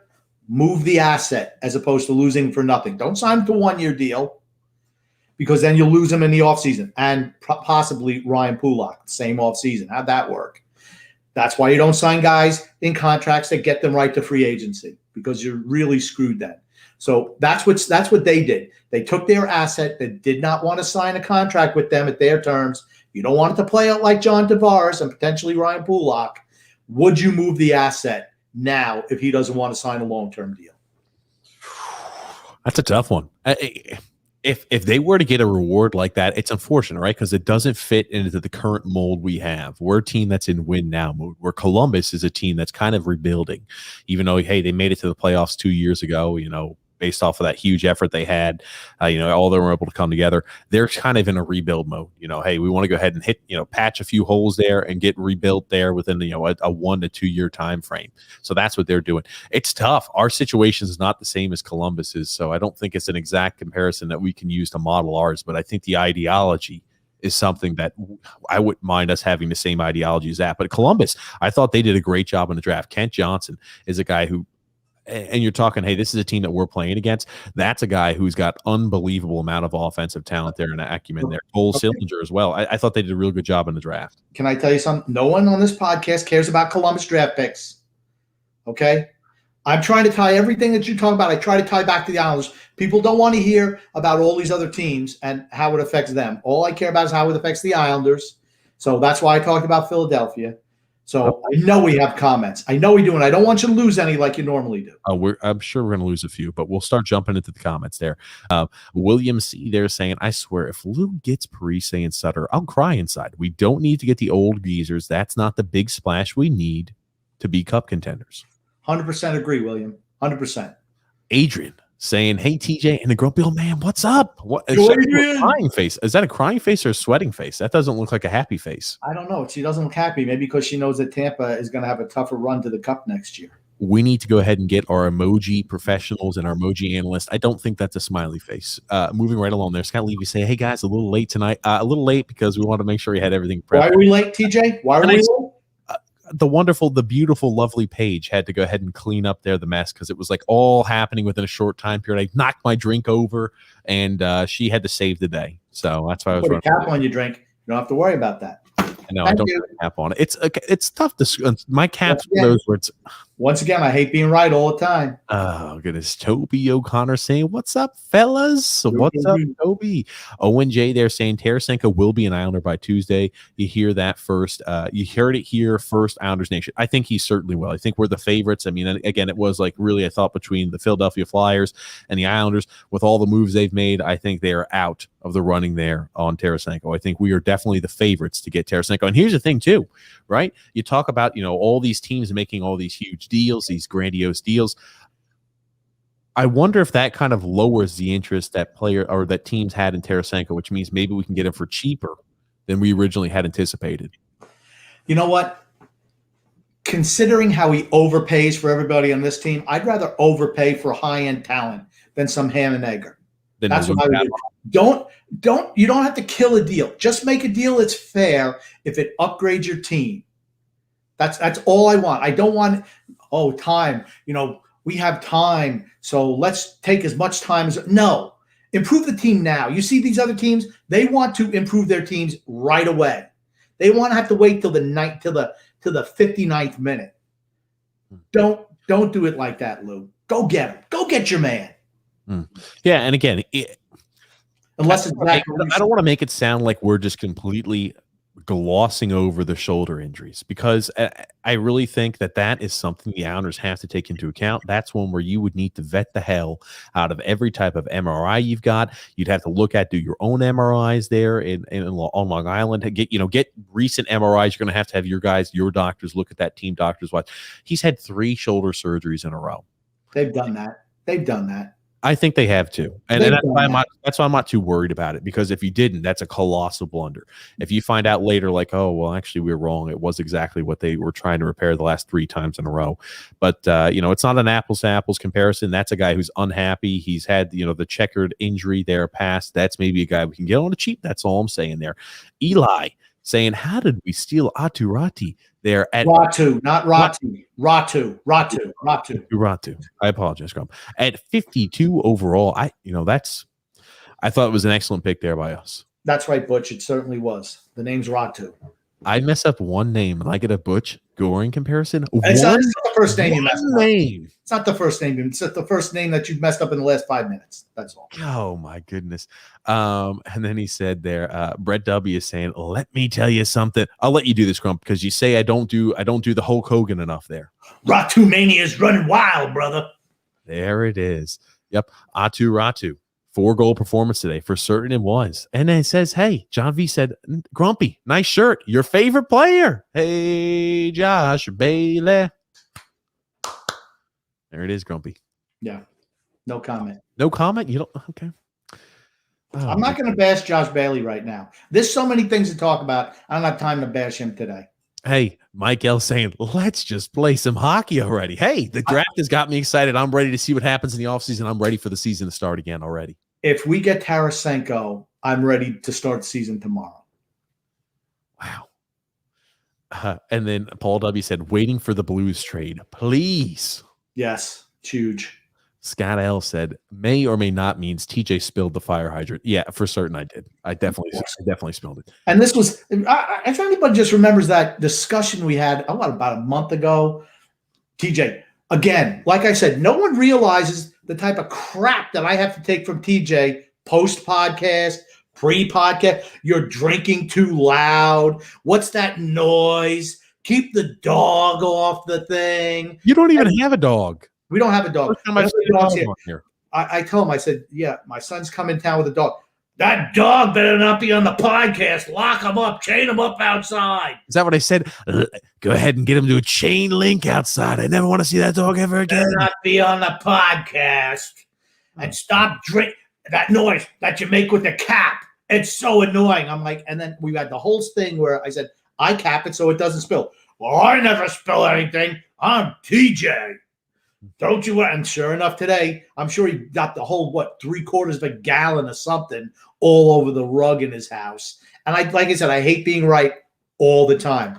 That's just to give you again, it's big. It's a large container, Grump. So there was a lot of spillage. It was a flavored drink as well. So lovely Paige came to the rescue. What a failure. That's why you put a cap on it. Oh, here's my cap. Anyway, moving right along there, Ariel C there said, Ratu, what a steal by Lou. That is, you're 100% right. That is one of the picks. And Lennox, too, was another pick I'm super elated about. I thought Lou, this year in the draft, for the picks he had, A+. For the picks he had, A+. I know Grumpy's going to say, hey, we didn't have a first, so I can't give him an A. I'm giving him an A+ for the selections that we had available to us entering today. I thought he did an excellent job. Malin as well. Yeah, absolutely. And then Ariel C said, now we just need Tarasenko and we're rolling. Yeah, that's a big get for us. What a film saying, hey, TJ, or hey, Josh Grumpy. Oh, Josh Grumpy. Ho-ha. Another Saturday night talking hockey with the boys. I love it. Nice cheap shot, Woody. Gotta love it, baby. And then Ariel C said the fact that Buchnevich went to the Blues, he'll fill Tarasenko's spot, and Tarasenko will be traded. Absolutely. Absolutely, he will. Don't let somebody come in and swoop in and take him right underneath your nose. Don't let it happen, Lou. It won't. That will not happen. There's no doubt in my mind the Islanders will get Tarasenko. No doubt. I just hope the price is something where we could say we won that deal. I hope it's not something where we have to overpay to get him, just like I hope there's not going to be a lot of overpayments on our unrestricted free agents. I hope we're not going to overpay on Casey Zizekas and give him a $5 million deal. I hope we won't have to. I won't say $7 million's overpaying on Pelech because he's invaluable to this team, but you'd like to see that maybe he'd take a little bit of a hometown discount, but we'll see. Well, it's technically not his hometown, but you'd like to see him take a little discount. Moving right along there, Alex R. there saying hello there. What a film saying, just think, Grumpy, if we lost Bailey, we would lose that song. We'd lose that Bailey song. Not true, because I'd sing it every single podcast. I go, hey, Josh Bailey, you suck. We know you're never going to score a goal. Woo! You're never going to score a goal. Scott L. said, everybody aboard the Ratu Express. But keep in mind on how poorly Bridgeport coaches develop young forwards. Not very well. Hopefully, by the time some of the young prospects include Ratu at Bridgeport, at least, Thompson will be long gone. I don't know, man. Does Thompson have like a lifetime contract signed with the Islanders? I've never seen a guy not develop. He develops defensemen, sure, but I always wonder how much of the development's on the coaching staff, of a good player, how much of the development's on an AHL coaching staff. Because are good players? Here's a philosophy question: are good players always destined to be good? It doesn't matter if you have a miserable coach or not. A good player will find a way to wade his way through the shit and get to the top. It's about the positions you're put in. The situations you're put in. If your strategy is just to play defense all the time, if you're an offensive player, it's going to take away with the most you can do. Matt Barzal, name anybody else who has offensive. Well, he's the only guy with offense. Talking about Bridgeport. But it's the same thing, because you know what? When Lou Lamoriello and Barry Trotz retire, they're just going to move up their little mini-me's, Chris Lamoriello and Brent Thompson. That's probably what you're going to see. Stop. Come on.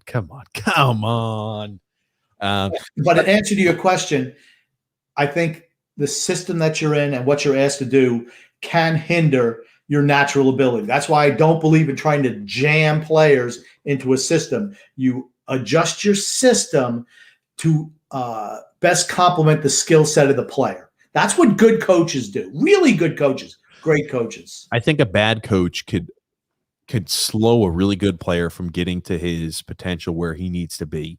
I think a good coach obviously can help elevate, but when it comes to a certain point, even for players that aren't as talented, I'm not sure a good coach really goes ahead and could bring them to the next level. But for those players that are going to be your NHL style players, your elite caliber players that are going to make it to the NHL, a bad coach can definitely go ahead and slow down production and slow down for certain. Got a comment here from Rusty Spooner. Hey fam, hey TJ and the grumpy old man. So happy we got Ratu. But why would Lou pass on getting Duke? I'm Ampa. Or Tampa has it. You know what? 6 1 half dozen of another. I have no problem with the Ratu pick. I mean, Duke would have been good, but Dylan Duke went later. He went in the 4th round there. And again, that's a player that we picked, Berg. Right before Dylan Duke, I think. Oh, okay. So, well, here's the thing, right? When we're getting late in the draft, I always liked a guy like Ethan Cardwell. There's certain players that I liked, and I thought that it played really well, like Jackson Blake. I thought he was a guy who, I liked his performance here this last year. And again, he went to the mid 4th round, but there are certain players that I liked, later on in the draft that you can really take a flyer on any of them. I didn't see a player that we selected later on in the draft where I said, man, oh man, what's the thought process here? So even though there might be players I like a little more later in the draft, there was nobody that we selected where I was like, what's the thought process? Okay, save it for the draft program, okay? Okay. When you bring in your draft guest, please. Okay, Grumpy. John O, they're saying, I'm loving this pick of Atu Ratu. Amazing value at 52nd overall. In 2019, he was thought to be the future potential number 1 overall type of talent. I don't know if he's future number 1 talent, but he was certainly top 10. I did hear that. What a Film's also saying there, I want you guys to duke it out over Varlamov, unless you agree. But what should the Islanders do with Varlamov? It's an important decision, I think. They're not moving Varlamov this offseason. I thought that to free up salary cap, they could have dealt him.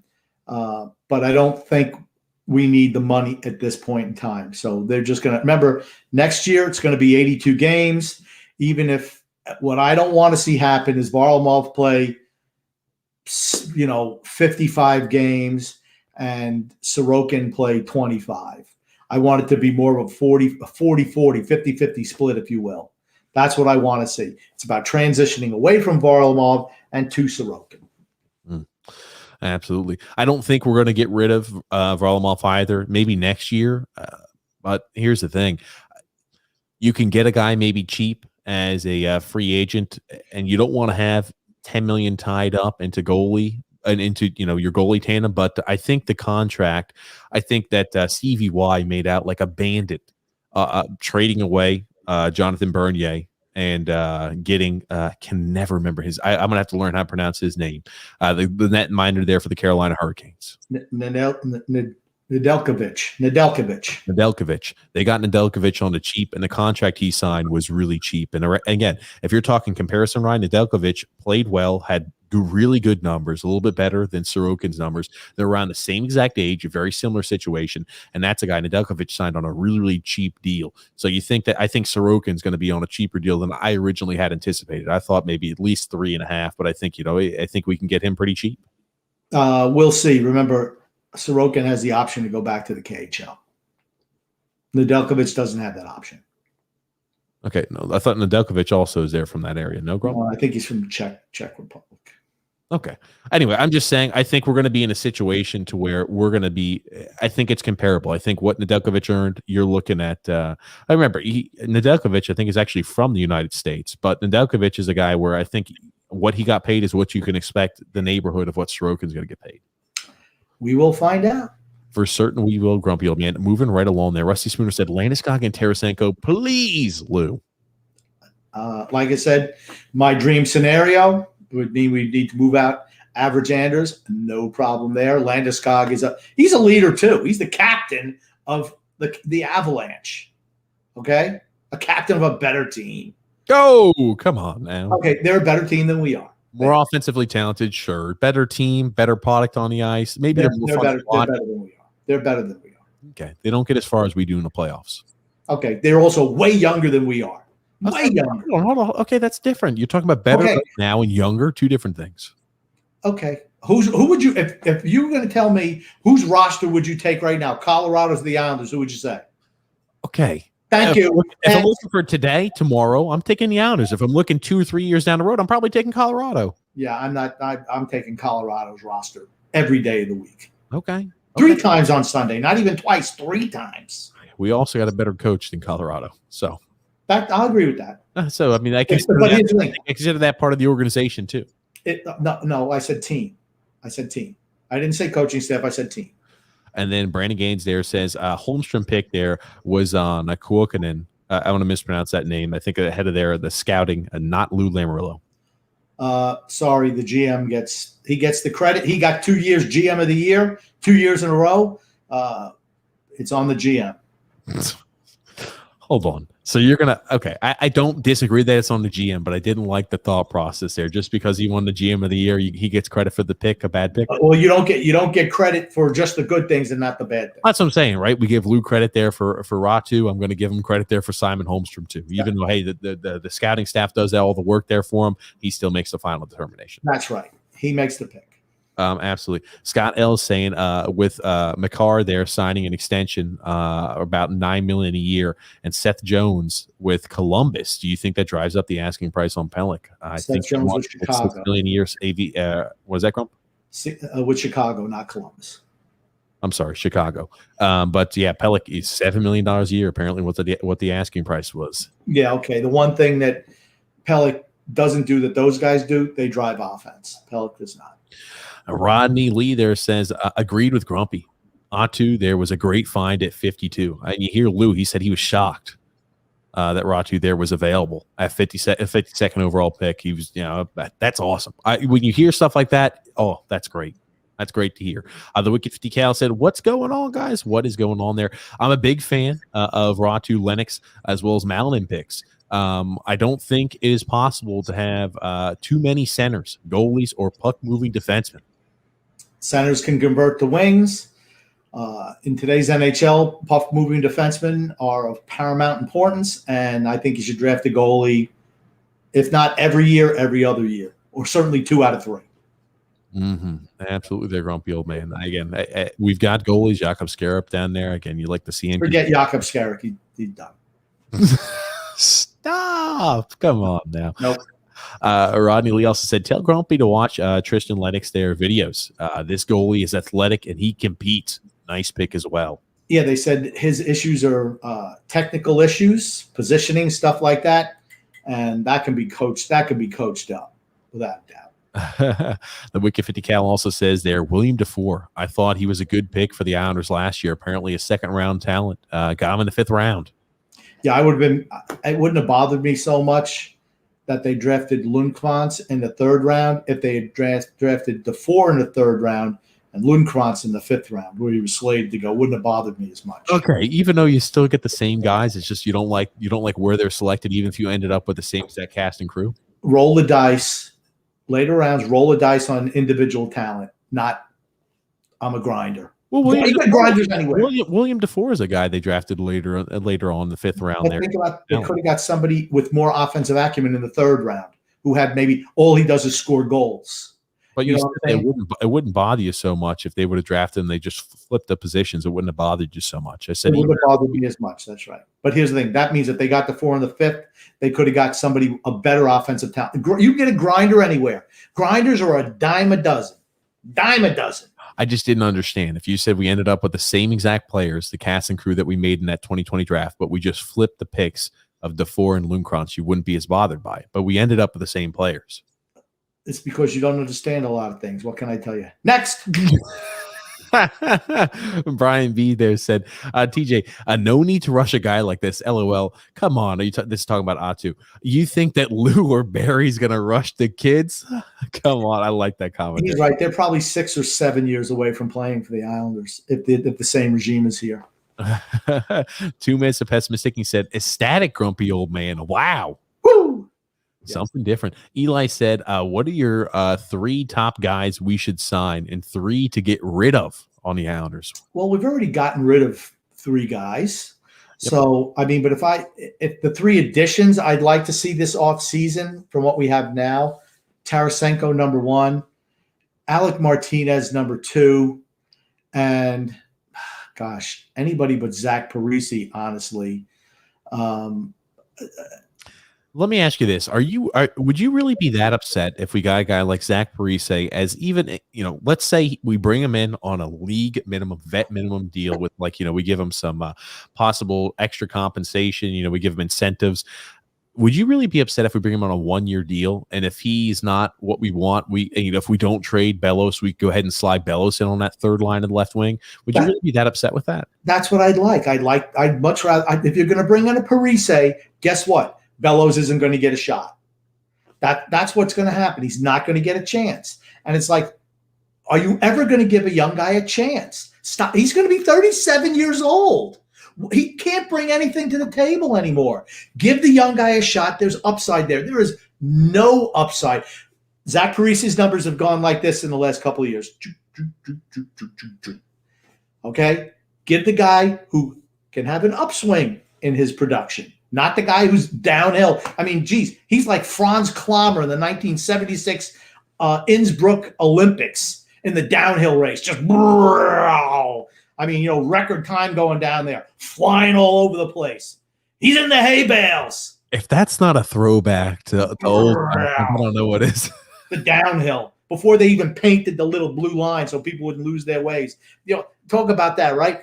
Think about it. You know what? You used to have to know the course. If you skate in the wood, if you ski into the woods, you ski into the woods. You should know the course. Nope. Now we got to paint lines. Put the little road signs up. Turn left. Turn left. No. Just get out there and wing it, fellas. Into the hay bales, as Bobby Addy would say. Rodney Lee also said there, Lennox is powerful and quick down low, super athletic for a 6'4" goalie. And hey, if he's athletic, there's nobody I trust more than Mitch Korn and Pierre Greco. I mean, those are guys who are the goalie whisperers for certain. And once again, he was rated much higher than he went. And then the Wicked 50 Cal said, to be honest, I wasn't a huge fan there of Cameron Berg, the center that they got from the USHL. I think they could have been better there with Dylan Duke. See, and that's my point. Instead of Dylan Duke would have been a better selection there. Why? And that would have given the draft an A for me. Cameron is more of a grinder type. Our team is loaded with grinder types. We need more skill. That's what we need. Okay, Cameron Berg put up he put up good numbers in the USHL. He put up he's a grinder. There. Was that? He's a grinder. He's not a guy. I know he's got more of a bottom 6 look there to him. Dylan Duke, is a guy who maybe could continue to progress. I know that Berg was a little overage, but I thought there were guys I would have liked to have there in the 4th round as well. I rather would have reached on a few guys that I had. I mean, I like Robert Orr too. I think he's kin there to Bobby Orr. All right, just go next. Go. What? What are you owing about? He's like Bobby Orr. Is that what no. I think he's actually related to Bobby Orr. Oh, okay. You could say he's related. He's kin to Bobby Orr. I think he's actually related to Bobby Orr, not like he is Bobby Orr out there. Okay. A kin is different than a kin. That's what I said. No, you said a kin, like it was one word. No, he's kin. Sorry. Let me articulate a little better. Okay. Moving right along there. What a Films there said, Grumpy, Bob McKenzie is the only good hockey journalist in Canada. I live here, and there's so many that are completely full of shit. Here's the thing. He has his finger on the pulse of the league.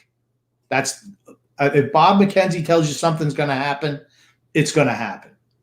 Without a doubt. He's like Schefter for football. If he says, he's like blue check mark. When Schefter says it, when Bob McKenzie sends it, yeah.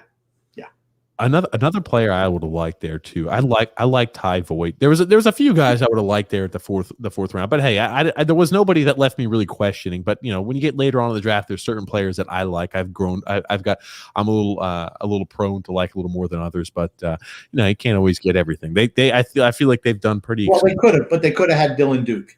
Instead, Tampa got him. That's what good teams do. Oh, stop.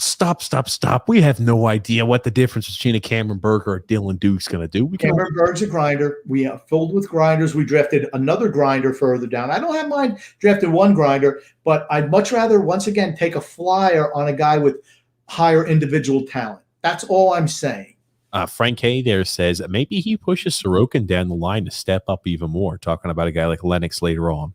Well, maybe just the competition. But here's the thing. I think Sorokin, I think very highly of Sorokin. Wouldn't you love to have a goalie combination of Sorokin and Lennox if he pans out? Wouldn't that be great? Yeah. Hey, don't forget about Jakob Scarab. That's all I'm going to tell you there. What a Film's also saying there, speaking of Canada, Grump, if you talked about it, I missed it, but what the hell did they do to Don Cherry? That's where our media lie now. A bunch of wimps. I don't know if he's talking about why he was fired. Talking about the poppies and those. Talking about the poppies and saying assimilate.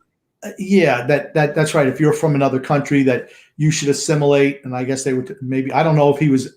I don't think he actually singled any group out, but they were talking about, I think, people from India, and that they should wear poppies, and that was enough to get him fired. They were trying to get him fired for years, though. He made a good bit of money. But here's the thing, too. John Cherry, when I think Canada, when I think, Don Cherry's always the guy I'm thinking of. Hockey Night in Canada has not been the same since he left. Coach's Corner, I don't even think they do it anymore. I used to tune in to watch Coach's Corner before I'd watch the Islander game. Or in the intermission, the end of the first intermission, I would always watch Don Cherry Coach's Corner. Always. Now I never watch the broadcast anymore. He was the reason I watched it.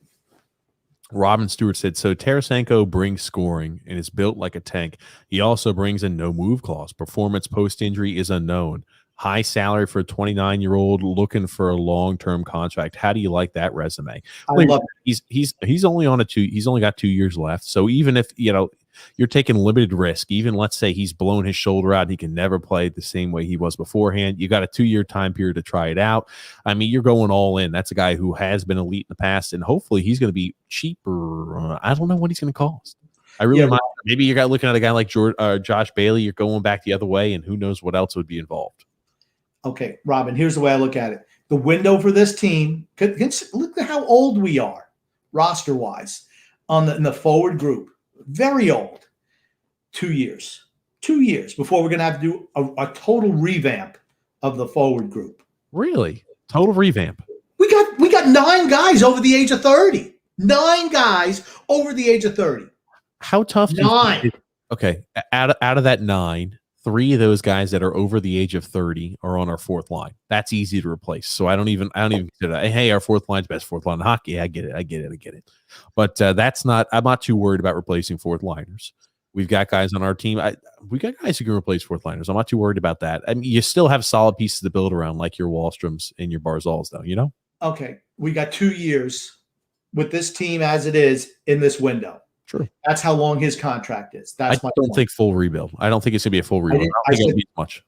We're going to need to revamp the forward group within 2 years. That's what we're going to need to do. Okay. Mark my words. Alexander also says there, hey, good evening, guys. Sorry for logging on late tonight. It was a great draft by the Islanders. Do you guys see Ratu there on the first line forward there in the future? Yeah, in about 7 years when he's finally allowed to play, probably so. Oh, stop. Oh, my goodness. Well, it'll be a while before they let him. Scott L said, not with Barry as the coach. There you go. Oh, goodness. There you go. Gracious. I know. Everyone knows. It's not a secret. Robin Stewart there saying, totally in the dark with the group that we had selected. I'll tell you now, we kind of covered it a little bit there earlier, but I'll tell you now, Will Scouching will be very in-depth there with those type of information. He'll be coming on soon here. Rich A there said, Ratu there with the Hattie on draft day had 4 goals for certain. Excellent there. And then Ariel C said Pellick isn't going to get near 9 million because a lot of people were worried on social media, Grumpy, that Pellick might be getting near 9 million a year. Those guys that got that contract because of their offensive skill, Pellick doesn't provide much offensive skill. Do you try to give him at 5.5? I mean, how high are you going to go for a defensive defenseman? He doesn't provide any offense. Just doesn't. And there's nothing wrong with that. He's really good defensively. You don't pay guys like that $6-7 million a year. You just don't. 5.5. What a films here. Nick and Michako saying, okay, TJ, the more you talk, the more I want to fall asleep. Bring back the dog, Grumpy. Not as smart as TJ, but he does have a full coat of hair. Oh, oh. He is. We love that little puppy. We do. Oh goodness, Eli. He is undisciplined. I feel like that movie Lilo and Stitch when you see the social worker come. He says, model citizen. Next time you're here, I want you to be a model citizen. Get a job. Model citizen. And the dog needs to be a model citizen. Oh, goodness gracious. Eli said, I'm so glad we didn't waste our high picks there on defensemen. Yeah, no need to. Mm-hmm. I would have liked to have another pick, a high offensive skill player as opposed to a grinder type. That's my only complaint on the whole draft. We did lose some comments. I do apologize as always. But Alexander there is saying Binghamton is also a free agent. Robert Stewart says Jaden Schwartz is a good target there at left wing. I heard that Seattle is in on him. Wow. Well, I'll be interested to see what Seattle's opening day roster looks like. I think there's a lot of moving pieces there for them for certain. They need centers in the worst way. In the worst way. Rich Arnold there says, meh, just play Aho unless we're going to get elite talent there. The move is do nothing. Don't add a new shitty lad contract. Right. And see, that's my point. I don't want to be the money that we've cut off our salary. Don't be afraid to bank some of it if you're not going to get your option A. Now, if your option A is Kyle Palmieri, well, that's a mistake. If it's Suter, I think that's a mistake too. You're looking at guys in their 30s again. Suter's 36, going to be 36 or 37. I don't want somebody like that. Why do you? Or you've been developing these young defensemen for years and years and years. Please give them a shot. Please give them a shot. Yeah. No, absolutely. They're grumpy old man. Moving right along there, Alexander said, I cannot believe the Panthers got Reinhart. That's another guy I wanted. They got him for a first-round pick, I think, next year, and some other ham and egger. Yeah, the Sabres are in full rebuild again. That's one of those franchises where, man, oh, man, yikes, they're bad.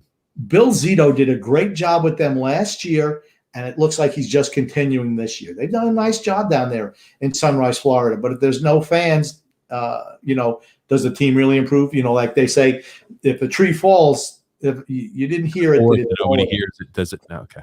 Yeah, whatever. Does it make sound if it falls in an empty forest? Yeah. Michael T there says, give the Blues Leo Komarov their Hickey plus picks for Vladdy T. He's on the Eyes on Isles train. Whoop, whoop. There it is. Okay. Yeah. I think I'd accept that. That is an Eyes on Isles special right there. Alexander, this is when I came at you a little bit grumpy. He said, Alexander, grumpy old man dream scenario, and he comes out with that. I don't know what was wrong with that. I think that was a dream scenario for me. Moving Anders Lee out and replacing him with Landeskog. Brian B also said, I'm in for it. Lee gone, grumpy sounds perfect. Yeah, I think that's great because Landeskog is, like you used to say, Anders Lee is a Dave Anderchuk light. I said he's cheap. I said he's a real poor man's Dave Anderchuk. And you said he's a broke man's Dave Anderchuk. Yeah. But he's certainly very poor man's Gabriel Landeskog. Come on. Oh, Gabriel Landeskog is way better than Anders Lee. Way better. I don't think so. I think they play similar styles. I think Gabriel Landeskog is more talented than Anders Lee for certain. I'm not disputing that, but a poor man's, I'm saying he's like I'm not going to say poor man's. I think they're kind of close. They're more comparable and closer to talent level than I think you're giving them credit for. Okay. They play a similar style. That's about it. I don't think there's anything that Lee does better than Landeskog. Nothing. Wow. Michael T there says Lee is our captain. You can't trade him. Come on. What? So what? Oh, he's going to be captain for life? Move him. Landeskog is captain of Colorado. Looks like they're might lose him. As much as he wants to come back, how much guys can they fit underneath their cap? Robin Stewart said, what will Nazem Kadri, what will happen to Nazem Kadri considering he may have cost them a series with his suspension? Well, that's how you know that it's playoff time. Nazem Kadri gets a suspension that costs somebody a series. He's a good player, but he's a hothead. And Rusty Spooner said, with all due respect, Grumpy, don't belittle Anders Lee. Lee and Landeskog with us, we win the cup 100%. I just think it doesn't solve our sniper problem on the first line. That's all I'm saying. Because they are the same, they're stylistically the same. Robin Stewart said, I agree. Ristolainen was a nice pair of players there for the Flyers. And Ellis. Yeah. I think Atkinson, Ellis, and Ristolainen, that brings them some mental toughness back there, some grit, if you will, which they've been lacking. Frank K said, what has McDavid won? Nothing. Hart Trophy, scoring championships, a lot of things. Stop. Gold medal, a lot of things. Michael T there says Grumpy just loves being controversial and going against the grain with a little pondering face. I do like to go against the grain. That's what makes. I'm sorry. Go ahead. I don't like to toe the company line, though. I don't like to. If I see everybody pushing in one direction, I'm like, come on. Here's the thing, if we're winning and dominating, I'm right with you. But if we're not winning and I see us going in the wrong direction, I definitely go against the grain on a lot of things. I know and you certainly here I do with the Islanders. For certain, and we do it on the other podcast too with TJ and the Grumpy Old Man. All it is just controversial items where we pick what's going on in sports worlds, what people have opinions on, and usually just Grumpy Old Man and myself duking it out, kind of the same way we do here on the Islanders, except we cover all sports. So again, make sure that is tomorrow, 8 p.m. Eastern Standard Time. You can find that in the link in the description below. But hey, again, as we've mentioned, we got a lot of comments to go through here today. But don't miss out on any of the Islanders action. We'll be posting to our social media. We're going to be having a lot of weeks where we're doing 2 podcasts a week. And again, we're going to kind of be fitting that around the guest schedule there, but we are going to be going on every single Saturday, 8 p.m. this offseason. We're also going to have sometimes during the week where we're going to be on, we're going to have guests on if it works well into their schedule. Make sure you follow us there on Facebook and Twitter to make sure you've got the updates. We're going to come out with a little schedule. It's almost going to be like a baseball schedule where it's going to have the days that we're on, the days that we're off. But make sure you go ahead and subscribe there on YouTube as well, and subscribe wherever you listen to your podcast there, whether it's on Apple, iTunes, Google, Spotify, etc. Ed A said, absolutely agree with Grumpy about Bellows needing to get some time there on the third line. Give him a shot. Give him a shot. And then Robin Stewart said, our goaltending, defense, and 4 forwards are young and talented. Yeah, but you play 12 forwards a night. So, our defense. I just think we need our second line isn't going to be as good as it has been in a couple of years, right? Let's be honest. Nelson's 30. Bailey's in his 30s. I mean, we did move off Everly, who was 30 or 30, whatever he was. Anders Lee's in his 30s. Pajot's 30. The whole fourth line is 30. Palmieri's 30. Parise's 70. These are the type of guys we don't want on the team. Oh, goodness. Scott L. said, or never get McDavid. What about Kyler Yamamoto there? The wing there for Barzal plays in Edmonton. He's quick and he can score. Yeah, he's cheap. So they're not letting go of a guy who makes no money. Not going to happen. Even Edmonton won't do that. Maybe if Cirelli was still there, potentially, but not anymore. Gotcha. Michael T also said there, maybe Seth Jones getting paid $9 million a year influenced Pelech as well for the $7 million a year. The Pelech number has been out there for a while, from what Staple inferred. It wasn't just Seth Jones or Makar getting $9 million. And then Robin Stewart also said, I agree. Our aging vets are getting their last shot at the cup, and they need to take hometown discounts or move on. Right. That's my whole thing. If you're serious about winning a Stanley Cup, you need to take less so we can make. And I'm going to say again, it's like the Tom Brady effect, right? For years and years, he took less money in New England to keep the band together, so to speak. And when he goes to Tampa, he doesn't get the max money that he could. He took less. He restructured his contract this offseason so they could bring everybody back. These guys, and here's the thing, I don't blame them, okay? I don't want to say that players should do that and be loyal to the team because their earning potential is finite. But at the same token, if you're getting into your 30s and you want to kill on a deal, we're trying to win a Stanley Cup here. So, we love you. Your service has been appreciated, but it's time for us to move on. 100% agree with Robin. Jeremy Ford says there, Pelech should have been signed right after the Carlo deal. Unless his asking price was $7 million per, even before that. But Luke should have had the pulse on that. You don't wait and let somebody else set the market. You want to set the market. I will say, even though he's asking for $7 million a year, we have no idea whether he's going to get $7 million a year or not. Maybe they're coming in high and they're going to be more reasonable and kind of work their way down to maybe 5.5 or something. Who knows? But the original asking price that he's got in his camp has is $7 million a year. Alexander said, yeah, $7 million a year for a defenseman. That's too much. 100% agreement. And then Robin Stewart said, acumen. Is that your word of the day, TJ? Excellent use in a sentence. Oh, no.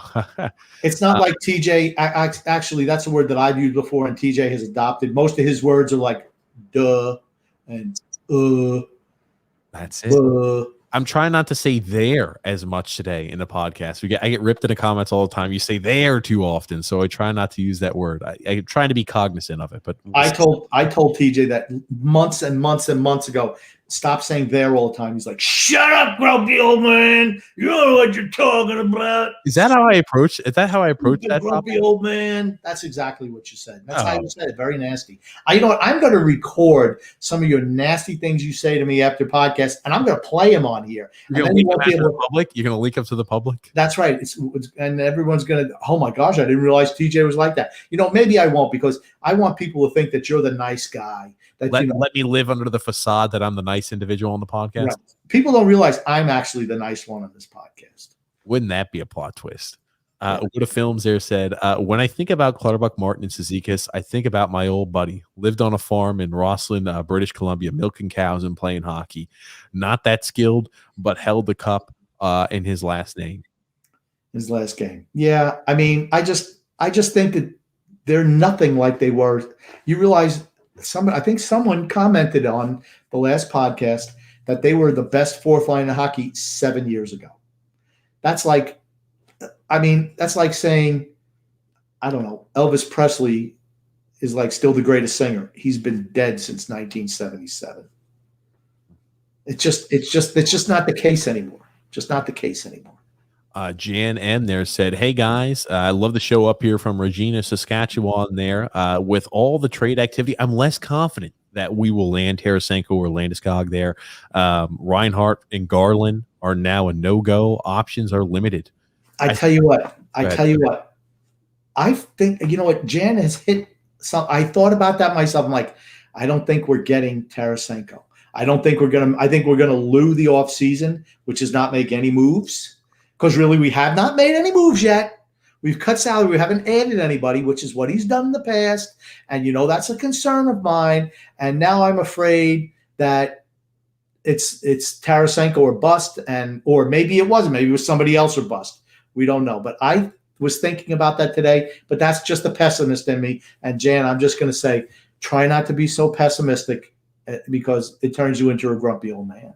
I was about to say, that's a pot trying to go ahead and give the kettle some advice there. I'm trying to give him advice. I'm trying to help him. I don't want him to be a grumpy old man. He looks in the picture, he looks very young, so I know he's not old, unless it's, you know, somebody else's picture. I don't know. But I want him to be happy. I want him to live a happy, fulfilled life, and don't be a grumpy old man like me.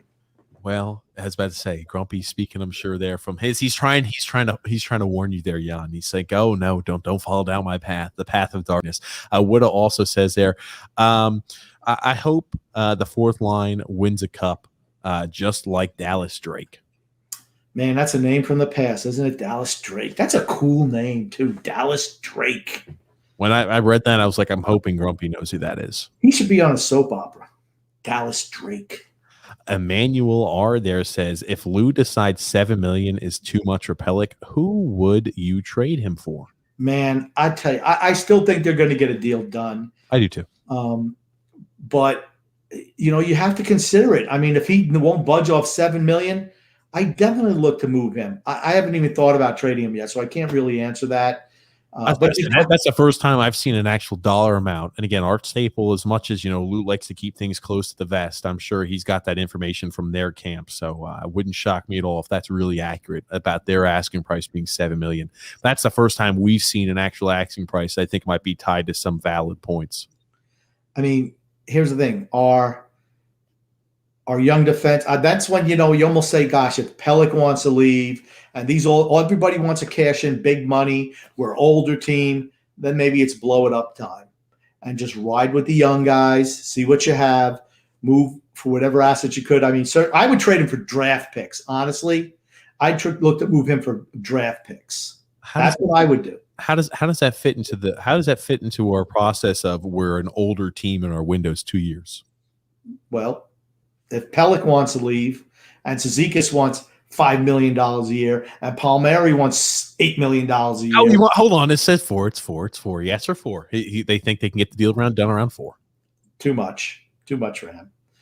I mean, at that point in time, you have to say, is it worth keeping the band together for 2 years? Because no one's coming here on a discount. No one is coming to this team on a discount.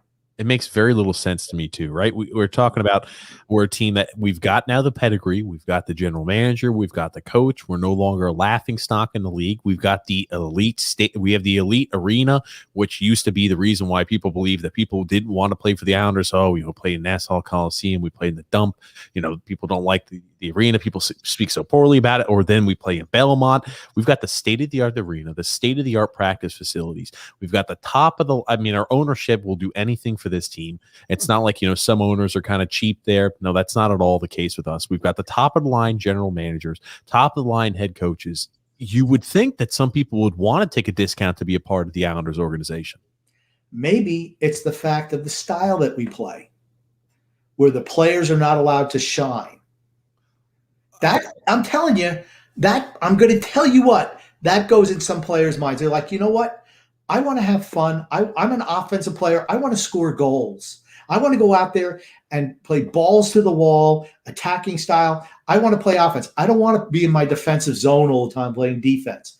I really believe that has an effect on some players. I really do. You think guys want to subjugate their game to play a defensive system? Maybe if you're winning cups every year, but we're not winning cups.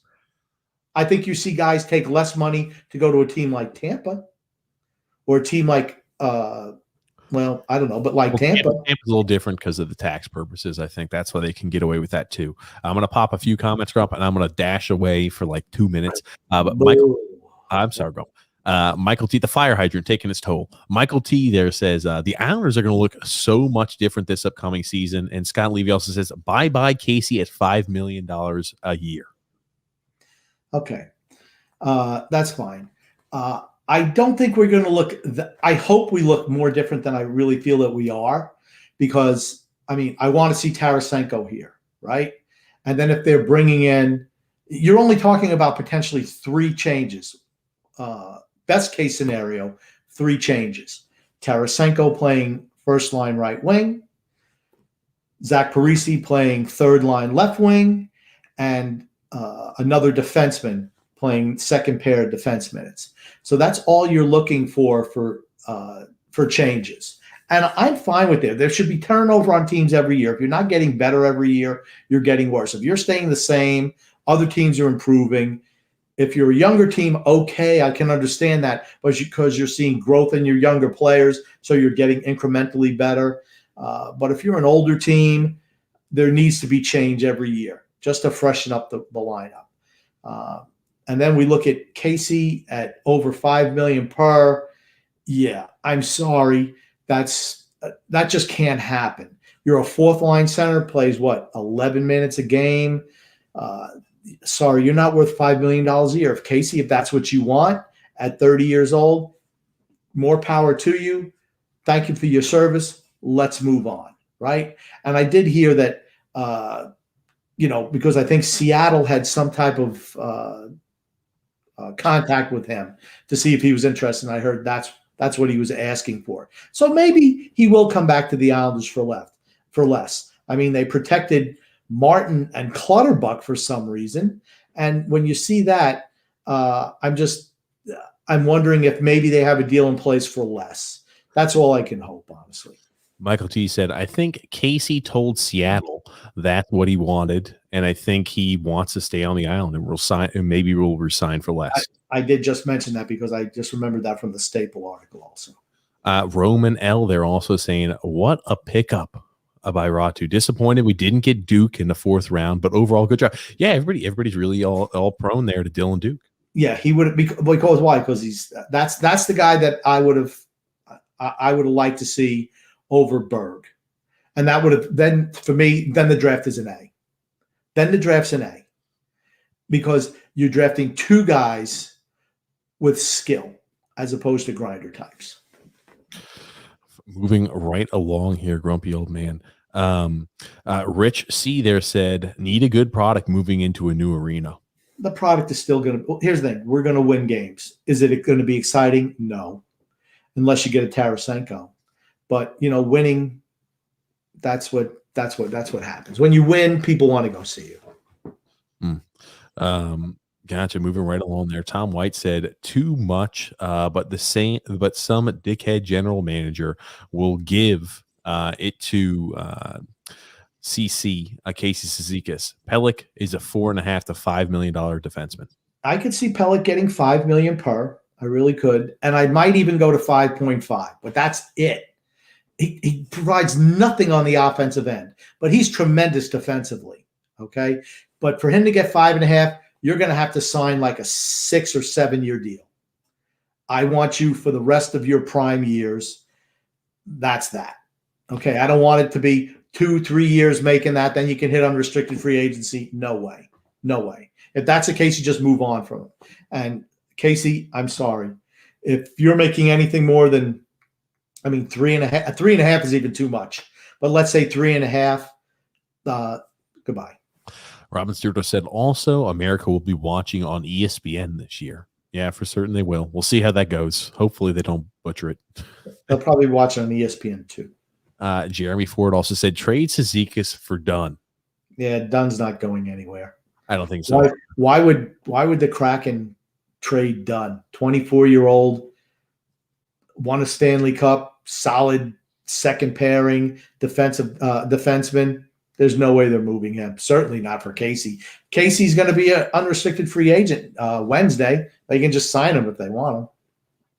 Alexander said, too much. Oh, my goodness. I blame Lou for this, for giving guys like Anders Lee, Brock Nelson ridiculous contracts. I think Nelson's contract, I think that's a really good contract. Lee's contract isn't terrible yet. It will be bad later on. It's terrible. He's not a $7 million a year player.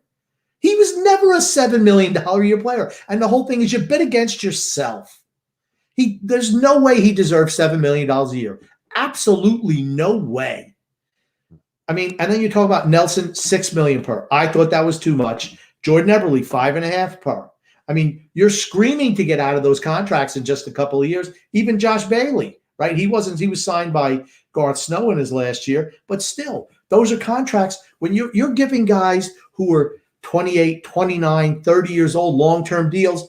Within 2-3 years, you're dying to get rid of them because it's too much term and too much money. That's why I always say never sign guys in their 30s to long-term deals, particularly just ham and egger jags, just average players. You make exceptions for a guy like Ovechkin or a Crosby or Malkin or Matt Barzal or McDavid or Draisaitl. Those are high-end players. Those are the only guys you make exception for, not guys like we have on our roster. Not a one. Sorry. You want to cash that money in? You want to be David Clarkson? You want to be Louis Eriksson? Go to some other team and be that. I heard the names you were throwing out there, and I know some fans are not going to like that you threw Matt Barzal's name in out there with with the Draisaitls, the McDavids, the Crosbys, the Malkins, the Ovechkins. Some people just don't think Matt Barzal's elite. Straight up, some people do not think Matt Barzal's an elite player. You want to know why they don't think he's elite? Because he's shackled in this system, and he gets punished anytime that he tries to produce offensively. If he gives up an offensive scoring chance, bench. He's playing out there at the helicopter line. He's playing by himself, and he still leads the team in scoring every year. Every year. Playing by himself. Rusty Spooner said, give Casey 3.5, enough of the overpaying BS. We're not the same old Islanders 100%. F them. I'm with Grumpy. If you're not Ovechkin, F you with that. Pajot is the man and deserves it. You know what? It's funny. You mentioned Ovechkin there. I was actually thinking today, you know what? If I'm real close to thinking, why not sign Ovechkin on a 1-year deal?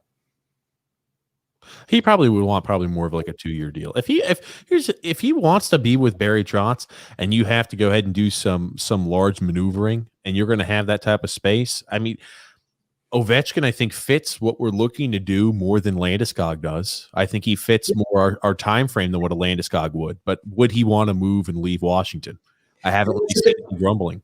You're looking at Landeskog, right? He's 28 years old, and he wants, what, 7 years? 7 years, 9.5 per. Okay, so he's going to be 35 when that deal expires at $9 million per. Is it really worth it to go all in for him? So that's why I think Tarasenko is just such a good match, because he'll be 31 when his contract is up. And then you make a decision on him, but you have him for 2 more years, prime years. And then, by then, Wahlstrom should certainly be able to play on your first line right wing. That's an interesting thought process. If he is willing to leave Washington, and if you were thinking, hey, I've got, 9.5 or 10 million I could throw at a left wing, could you imagine? I don't even want to think about it, because it's so beyond what my thought process can even compute at this time period. I just don't think I still can't imagine as a reality Ovechkin playing for us. And then, but you don't sign Parise then. No, certain you don't sign Parise. Absolutely not. Moving right along here, though, Roman L there said, I would not overpay for Casey. Casey's good, not that good. No long-term deals. Right. He's 30, and he's an old 30, if you know what I mean. Just the style he plays, the injuries he's been through. Like 2 years, $6 million. I'll give him the Kyle Palmieri deal, 2.6. You don't like it? Bye-bye. I'm sure you can make more money somewhere else. That's fine. Let you be somebody else's cap casualty in 3 years, not ours. A Rich C there says it's Lou's own fault. Look at what he gave Leo Komarov. True, right? It's not like I'm just complaining about these deals now. I've been complaining about these deals since Lou got here. You don't sign old player. Komarov. Yeah, Komarov was good 7 or 8 years ago as a third liner. He was good. He was good at what he did. But like I said, he's in his 30s. He can't skate anymore, brings absolutely nothing to the offensive game. Oh, well, he kills penalties. Well, we have 8 guys or 9 guys who can kill penalties. What do you need Leo Komarov? Stop duplicating your resources. It just makes no sense. Robin Stewart said the average NHL salary is $2.5 million. Are we signing better than average players or paying them too much? Veterans make more than younger players. Yeah. See, that's the whole thing. And when you want to live and die with the veterans, you need to give your younger guys opportunities to play. You need to be selective in the veterans that you sign. And that's not something that we do right now. It just isn't. Everyone that we bring on this team has to be a veteran, and we overpay for every single one that we bring back. Everyone. If it's not trading for them, it's re-signing them. Too much money to too many older players. That's why you want to play your players when they're on their entry-level deals. Why? Because they cost you nothing in comparison. And this way, you're going to get them through their prime years when they're restricted free agents. Like Devon Taves, perfect example. He should have been playing a year or two earlier. Then you're getting all those years. You sign him to contracts when he's 22, as opposed to when he's 24. You left at 25. You have to sacrifice him for salary cap reasons. You would have had him already locked up, except you don't give him a chance until he's 24. It's just frustrating. Jim P there saying, I think Casey was just trying to see if Seattle would bite. He knows that he knows not to try that with Lou. Imagine Casey asking Lou for $5 million a year. Lou would give Casey a box of cannolis while he shows him the door. Get the fuck out of here. Lou would be sitting in the front seat. He'd say to, I guess, Chris. You'd have Casey would be driving. Chris would be in the back seat. Chris Lamoureux will be in the back seat. And he'd say to Casey, you know what? Let's just be careful when you're backing out. I don't want you to run over the kids. I said, hey, pull over, Casey. I got to go take a leak. And then you have pa-pow, pa-pow. And he'd say to Chris, toss the gun. Take the cannolis. That's what he would say. Yeah.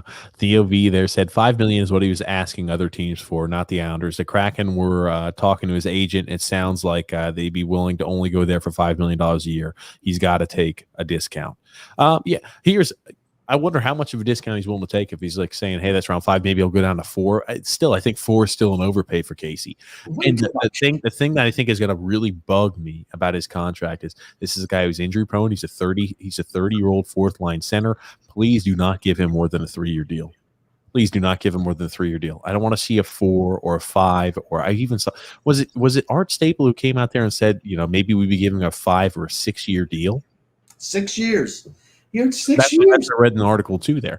Again, like I could not imagine giving Casey more than a 3-year deal. I could not imagine having Casey Cizikas on our roster as a 36-year-old fourth line center. It'd be mind-numbingly dumb. And you wonder why you get into salary cap issues? It's because you give guys in their 30s 5, 6, 7-year deals. It's just dumb. It's just so stupid. You should lose your freaking GM card. I'm sorry. Your GM card. What if Films also said there? I think this is what Casey was asking for other teams. Agree with Michael T. Cizikas is trying to stay home, but you just have to negotiate. Ed A. there says, no way. Find somebody else. Put Komarov on the fourth line. Right. I don't want to pay him that much. Say, what's your bottom line, Casey? Just tell me. I'm not negotiating. Tell me what your bottom line is. Here's what I'll slide you a little piece of paper on top of the table. If you accept it, if it's close, we'll split the difference. Otherwise, bye. Roman L there says Wahlstrom should be on the top line or second line, top 6 guy. Agree. That should be the natural progression for him. Moving right along there. Ed A said if we give up Bellows and St. Louis has to keep some salary. Well, we should have the salary though. We should have the salary. If Tarasenko is the right wing you bring in, that's the end of the Palmieri experiment right there. Thank goodness. Okay. If I'm going to throw this one out here, what happens if we bring in Tarasenko, we move Josh Bailey in something else, or Josh Bailey in some capacity for Tarasenko? Tarasenko plays first line, Palmieri plays second line, and then let's say Palmieri plays third line. Let's say Palmieri plays third line and Wahlstrom plays second line. But why would you need Palmieri if Wahlstrom could slide up to the second line? You could just put Emmy Hammenegger on the third line. You don't need Kyle Palmieri. You don't need a veteran. You don't need a veteran, a $4 million a year veteran, to play the third line right wing. There are other options, cheaper options. Okay, can we agree that Kyle Palmieri would be an excellent third line right winger? Yeah, but here's the thing: he's not going to sign on the cheap. They're going to overpay. They think they can get it done for around $4 million a year is what Arthur Staple says. How many years though? How many years are we looking at? That's another guy where it wouldn't really go over 3.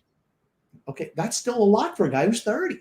Again, a guy who's 30. You want to give him $4 million a year? I mean, okay, but that's why you're in the situation you're in. I'd like to think, even though he says maybe 4 is what it might take, maybe he's going to take a hometown discount. Who knows? That's a guy who's already bought the house here. He wants to stay on Long Island. He does. Okay, the next guy who takes a hometown discount will be the first for the Islanders. No one takes a hometown discount to re-sign with this team. Not one player has taken a hometown discount. They used to. Remember, JT used to take hometown discounts.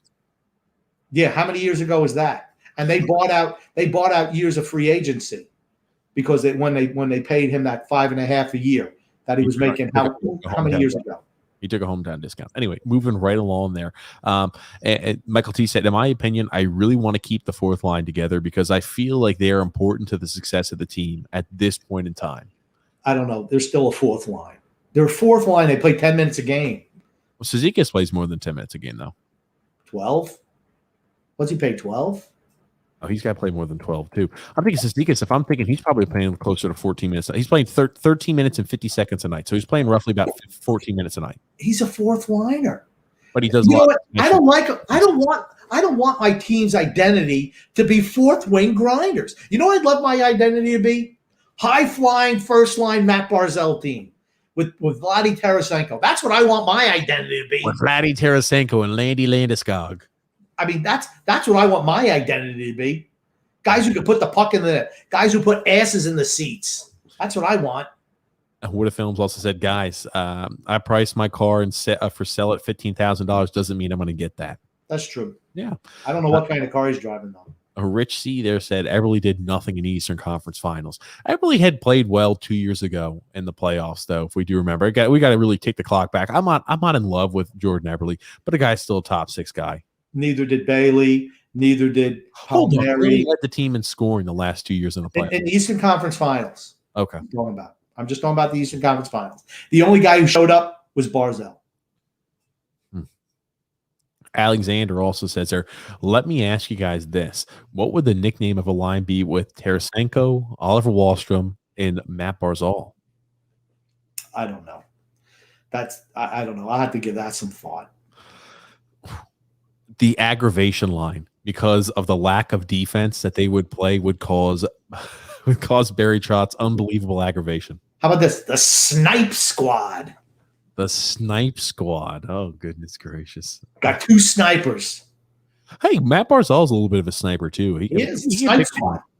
That won't be it, of course, but I like it. The Snipe Squad. What a Film's also saying there, Wahlstrom has to earn his way to the top line. You just ain't gonna, you're just not gonna start him there. Come on. You're right. They certainly won't. And even if he earns it, they still won't give it to him right away. But I think natural progression for him should be second line right wing. That should be the natural progression for him. Oh, Robin Stewart said, how about shock and awe? Oh, that's okay. And then Rich C also said Trotz does not trust Wahlstrom. True. You got to play Travis Zajac over him. Michael T also says there, Wahlstrom deserves a shot top 6 minutes. 100% agreed. What a Film's Eric chiming in saying, I wouldn't want to be 30 on Grumpy's team. If that's the case, you're gone. Only if you're coming up for contract and you want to break the bank. There are guys who, and I put the caveat on there, if they're a high-end talent, those are the exceptions you make. I mean, but here, I know you're not a high-end talent. When it comes to hockey, okay, so you're right. You would have to be afraid, very afraid. Goodness gracious, be afraid. Be very afraid. As Grumpy says.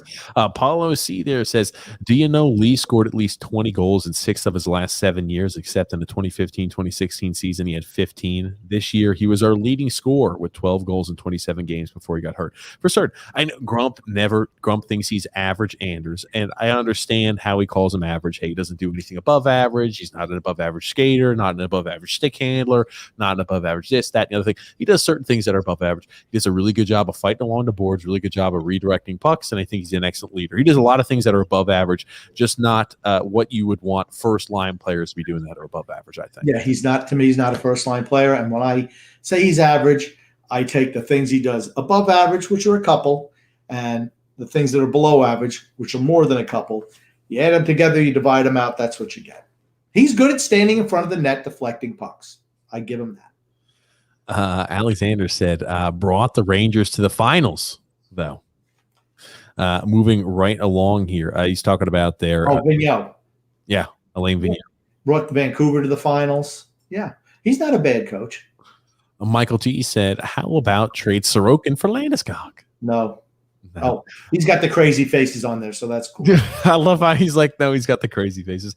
The Atlanta Thrasher says, personally, I like our acquisitions this offseason. I don't know about the Islanders, but Atlanta's looking hot this coming season.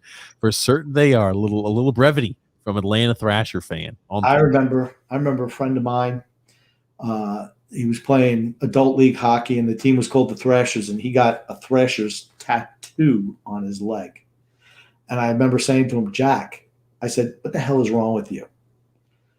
And he still got it to this day. I don't know. He probably regrets it because, I mean, they're not even an organization anymore. People just go, what the hell is that?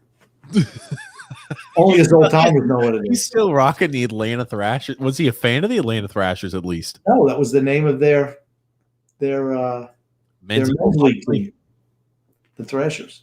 God almighty. Jerry B saying Wahlstrom, Barzal, and Tara shoulder. Nice cheap shot, Jerry. And then Robin Stewart said Voracek is 3 years past his prime, production years. I don't know if he's 3 years past his prime, but he's certainly on the downside. He has the Zach Parise downward spiral, but he's better than Parise right now. Okay. Voracek will be for Parise in like 2 or 3 years. Voracek is still a guy who is close to like a point a game type of player. He's at like 0.8 points a game or like 0.8 points a game. I don't know. I think his play was down this year though. Okay, he wasn't the same player he had been. I don't think. That's a guy who's always been an Islander killer. I'm happy he's not going to be on for the Flyers, but again, he's going to be. He's going to be there in Columbus, so we're going to see him anyway. So, but anyway, moving right along there, and Jerry B there saying Lee, Nelson, and Bailey, as well as Bavilio, Pajot, and Palmieri. That would be again 3 lines right there. That'd be stout. You're saying like, hey, maybe we get any Jag to fill in. Palmieri would be excellent with Jean-Gabriel Pajot and Bavilio. Could you imagine that as a third line? Yeah, that was a third line for a while, wasn't it? I thought they moved Bavillier down for a little while. No, okay. Anyway, moving right along there. Because Pajot and Bavillier have really good chemistry. They do. Alexander said, "Grumpy. I don't know because Vigneault takes the Rangers to the finals. Nuts. Tortorella couldn't do that. Tortorella couldn't do that. I'm just saying, I'm using him as an example. Some coaches demand, they say, I'm leading you. I'm the heart and soul of this team. I'm going to lead you. I think about who's the most, I would say, but who's the most animated out there. And I'm sure who, takes control. Tortorella takes temporary control of every team he joins. His shelf life is extremely short for that reason. I don't know why people are attacking me for the Vigneault thing. I think they should keep Vigneault as coach. It's the players that need to go. TJ's the one who said Vigneault needs to go because he should be the motivating factor. I didn't say that. I thought Vigneault was a really good coach. I didn't say he needed to go. I just said, wouldn't that be also an idea? You can go ahead and get, heart and blood. You can get the heart transplant by getting a new coach, perhaps. Yeah, and I said no. A cheaper way to do so. I said no. Players win games. Okay, if you need a heart transplant, it's not the coach; it's some of the players. You can't have a bunch of soft serve ice cream Josh Baileys out there. You need some guys who have some testicular fortitude, so to speak. Jeez, you and that saying testicular fortitude. Anyway, Jeremy F. there says Philly lost Niskanen, Thompson, Pitlick, and Grant prior to this year. That was too much sandpaper. And that's what they've rectified this offseason. And you know what? Like I said, I think they're good moves for them. They're going to be a tougher team to play against. And I hate them because if we go to overtime against them, we're losing. Robin Stewart also said Oliver Ekman-Larsson isn't worth the money anymore, but Garland is an up-and-comer. Right. And there's another one. Ekman-Larsson, I always thought he never deserved that contract to begin with. But that's a guy, hey, he's our guy. We're going to overpay him to stay in Arizona. And they never work out. I mean, how often do those deals work out? Question for you. I think this is worth entertaining. I think Oliver Ekman-Larsson is going to put up monster numbers for the Vancouver Canucks. That's a team that, again, they're high flying. They had a little bit of a sophomore slump, in my opinion, last year. But you talk about the offensive ability that team has. When I think Arizona and the Phoenix Coyotes, when he originally was there, and the Arizona Coyotes now, that's not a team where I think of, oh my God, they're loaded with offensive ability. Where the Vancouver Canucks have a whole bunch of offensive pieces around there, and I think they could really go ahead and put up points in droves. I think his offensive production, which is the reason he gets paid, will increase there with Vancouver. Yeah, I mean, you could possibly be correct. I just don't think the contract is onerous with him. And Connor Garland, he's one of the guys I wanted the Islanders to pursue at the trade deadline as opposed to Kyle Palmieri. Why? Because he was going to be a restricted free agent at the end of the year. He might still even be under contract for another year. But he's a guy that you could put into your lineup. A younger player could be part of the future as opposed to just, a plug and play for this year and next year, somebody who you can grow with the rest of the younger guys on the team. That's what I wanted. What a Films there says Philly sucks. TJ's dead on right. I hate Philadelphia. I hate to give them credit for anything. I just think their moves are good. Eli said, I can't believe we start next year with a 13-game road trip. I can't believe we haven't even talked about that. There was so much that is going on. We didn't. Yeah.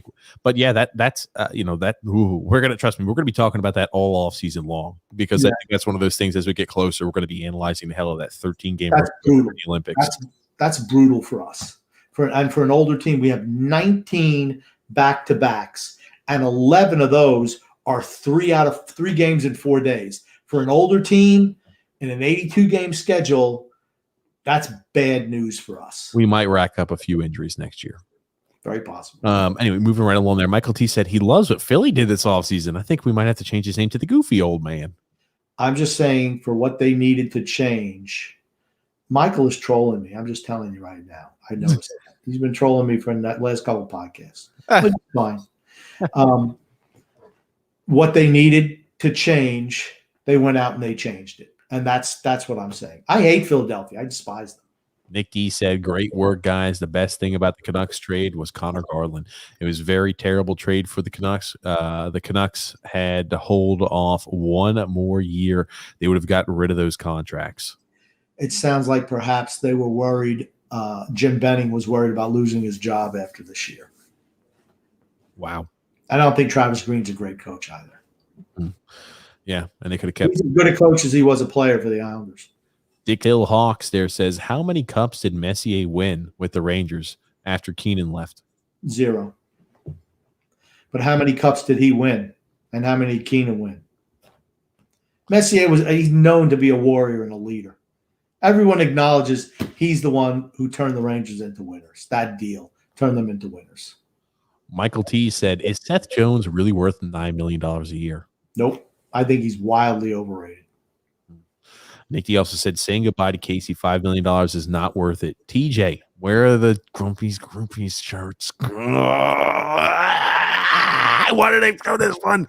When is Coach Tommy Baffy going to be on to put Grumpy in line a little bit? Just a little peace sign. JK Grumpy, you're awesome. We're going to get the schedule. Grumpy and I are working on the schedule for the offseason. We wanted to get the draft. We wanted to get through the draft so we can make sure we got everybody kind of scheduled the way it needs to be. But we're going to get a schedule coming up here, and we're going to be making sure we're filling you guys in what days we're going to have guests on, who the guests. Draft, free agency, then have the the draft guy to review all of our prospects and our pipeline. And then whoa. Come on now. We can't put in work that much. I know he's definitely going to cover who we drafted this year. Okay. Yeah. Shirts. No, I'm working on it. I was planning on getting some stuff done here this weekend. Over-promising and under-delivering. That's the TJ motto. And then what a film said, Tarasenko is 6 for $7 million guaranteed. 6 for $7 million guaranteed. I don't care. He's worth it. He's worth it. Scott L said, frustrating part is you see teams in the division making moves, good or bad, and once again, Lou's sitting on his hands. Hopefully, Lou gets off his hands and pulls the trigger on Vladdy. That's what I'm hoping. He's going to. I really feel confident he's going to, even though we haven't made any big splash moves before with Lou besides getting rid of some cap and getting rid of Devon Taves. I think we will have a big splash move coming in the way of Vladimir Tarasenko. Moving right along there. Theo V there said, is it fair to say the Islanders are most likely frontrunners for Vladdy after the moves Philly made? I think so. And the Panthers also got Reinhart. So I think that takes them out as well. I think that takes, unless they're willing to get rid of a core piece for Tarasenko, and they might be willing to, I think that takes them out of the running, beating the Panthers. I don't know about Philadelphia. I still think they could make a move. They don't have much draft capital. Again, this is all going under the assumption that St. Louis said they are competitors. They want to compete now. They're probably not looking for draft capital in return for Tarasenko. Yeah, I don't know. I mean, they might not need draft capital. We have a new visitor again. He's back. Yeah. Okay. What were you saying, bro? I just think that potentially Philadelphia could still make that move. I look at Voracek for Cam Atkinson as a 1-for-1, so they can still. And I don't think Atkinson's contract was as much as Voracek's, so they could still potentially bring Tarasenko in. I'm not saying they would, but I'm saying they could. Doug R. said, need young legs for the opening road trip. No oldies needed. Very true. Very true. But you know what? On the flip side, because TJ's so negative here, I'm going to try to be positive as usual and just say, that could have the guys bond together. I don't know how much more bonded together they could be. They've been together for years and years and years and years. But that's what they always say. They like to have those road trips early in the season, has everybody bond. But honestly, think about it seriously. If we're playing poorly on the road to start the season, our season could be over in the first 10 games. We'll be in a hole. You don't want to start off with a huge hole. We'll hit the hell out of that here coming up and podcasts in the future. We did see that. We're not going to omit it, but there's just been so much going on. We'll cover that with the time it needs allocated to it. Alexander said, I can't wait to see this brand new Islanders team twice when they play the Panthers here. And he should be able to get seats like in the front row. Would a Film said, OMG Grumpy. TJ needs a dog more than ever. He's got his little cat who's nice. She's a very nice cat. And then the Atlanta Thrasher said action cross checks. Not sure what that means. Dix Hills Hawk said, I'm much more concerned about playing nine games in 14 days to end the season, leading to a playoff rush. Yeah, that's playoff push. That's killer. That's killer. And we will talk more in depth about the schedule going forward when we break it down a little bit. That's not one you want. That's an off-season thing for certain. Yeah, I'm just saying briefly to touch on it. You do not want 9 games in 14-day stretch to end the regular season. It's going to be tough. It's going to be tough to be ready for it. We're an older team. It's going to be tough to be rested for the playoffs. Particularly when you're the geriatric gang, it makes it very difficult. Adrian B there said, "Hi, TJ and Grumpy Old Man. How you doing today?" I'm doing so. Oh, I'm sorry to hear you're not doing well, Adrian. We love Adrian. Even though she's a Tampa fan, we love Adrian. And so sorry you're not doing well today, honestly. Yeah. Hopefully we brought some laughter to you today. Mass JMCD 67. We need Barzy to become a legit scorer this season instead of a pass only and large bits of SS. If he has better wingers, he'll score more. He's always trying to create for someone else. I feel he tried to do that a little bit more last year, and his goals were up. I think the kid's capable of doing anything, but his first inclination is to pass. But that's okay. You've seen the highlight reel goals from him. But if you get him a sniper, it'll make the sniper better as well as himself. The give and go. Like I said, if he had Panarin, those two would have been lightning in a bottle. And I think he'd do the same thing with Tarasenko. Same thing. Moving right along there. Theo V said, does a trade for Vladdy actually encourage guys like Casey and Pelech to take less money because you bring in that elite sniper who can finally take you all the way to the cup final? You'd like to think it would. You'd like to say, hey, I'd like to take a little bit of a pay cut. Again, I'm sure they're in talks. Hey, we want to do this. We want to do that. This is going to elevate us to where we can win a cup. We want you to take a little bit of a hometown discount. I think Casey would definitely buy into that. Pelech, maybe not so much. You know what? They should be willing to take hometown. And Lou should give them, this is what we're looking to do. Okay? We're looking to bring Tarasenko in. We're looking at this much money to the cap, short term. We want to pay you guys what you think you're worth, but you're going to have to take less for us to make this happen. Are you willing to do it? And if they're saying no, then it's time to move on from them, honestly. But I would hope that they would say yes. That's what teams that really want to win, that's what they do. But I'm not begrudging any player making as much money as they can. What a Film said, it wasn't a cheap shot, Grumpy. You're the captain of my ship. Do you think I'd jump into TJ's busted old canoe? I know you would just. Oh my goodness! Okay. You know we love you. We do.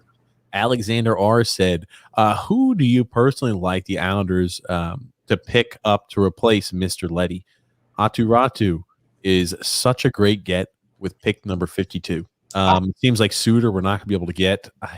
If we could maybe make a stab at Martinez, if he's willing to leave, that's awesome. If not, if we're looking at the second tier, which is Forbett and Murray and Goligoski, Grump, who would you select? Who are you having that? I want to say I'd like to see Ryan Murray. I don't want Goligoski. He's just too old. I don't want another old guy. I'm much more willing to roll the dice on somebody that could possibly benefit from playing in the Barry Trotz system. And Ryan Murray, and Forberg isn't bad either, but I think I'd try to roll the dice on Murray, to be honest. I'd be interested to see how long of term he would want a guy like Murray. I mean, Goligoski, for certain, we don't have to worry about him wanting long term. I think that would fit no matter what. If you're looking at a year or a 2-year long contract, you're looking at your Samuel Bolducks, your Robin Sallows, your Bodie Wilds. They're ready to step in as soon as that contract expires. If Murray's willing to take a deal kind of on the cheap or a deal with not so much term, hey, why not roll the dice there on that? Maybe he's saying, I want to be on a prove-it deal. Defensemen come into this system. They're able to really shine and showcase what they've got.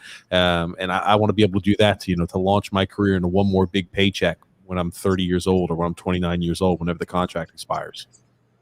Yeah, same here. But like I said, he asked me which one. I'm not talking about term. He just asked player. So, gotcha, Grumpy. Michael T said Varlamov is mentoring Sorokin. Got to keep them together for at least a while. Yeah, I don't know how much more mentoring he needs, honestly. Maybe one more year tops. One more.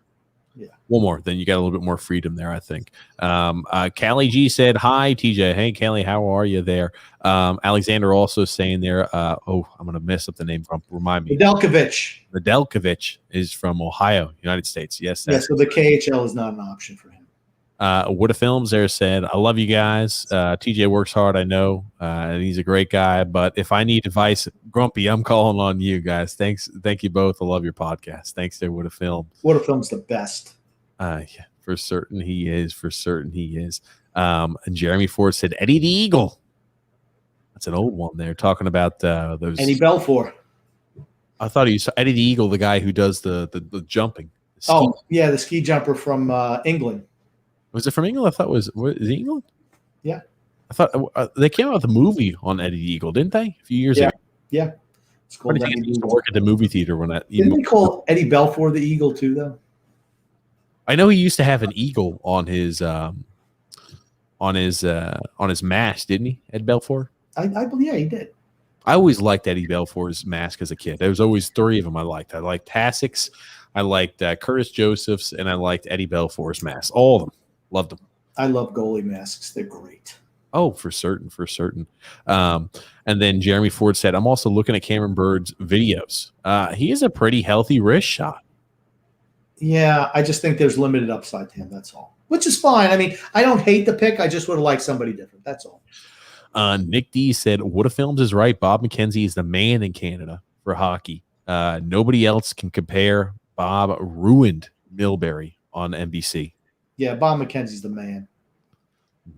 He is. I mean, like I said, he's like Schefter.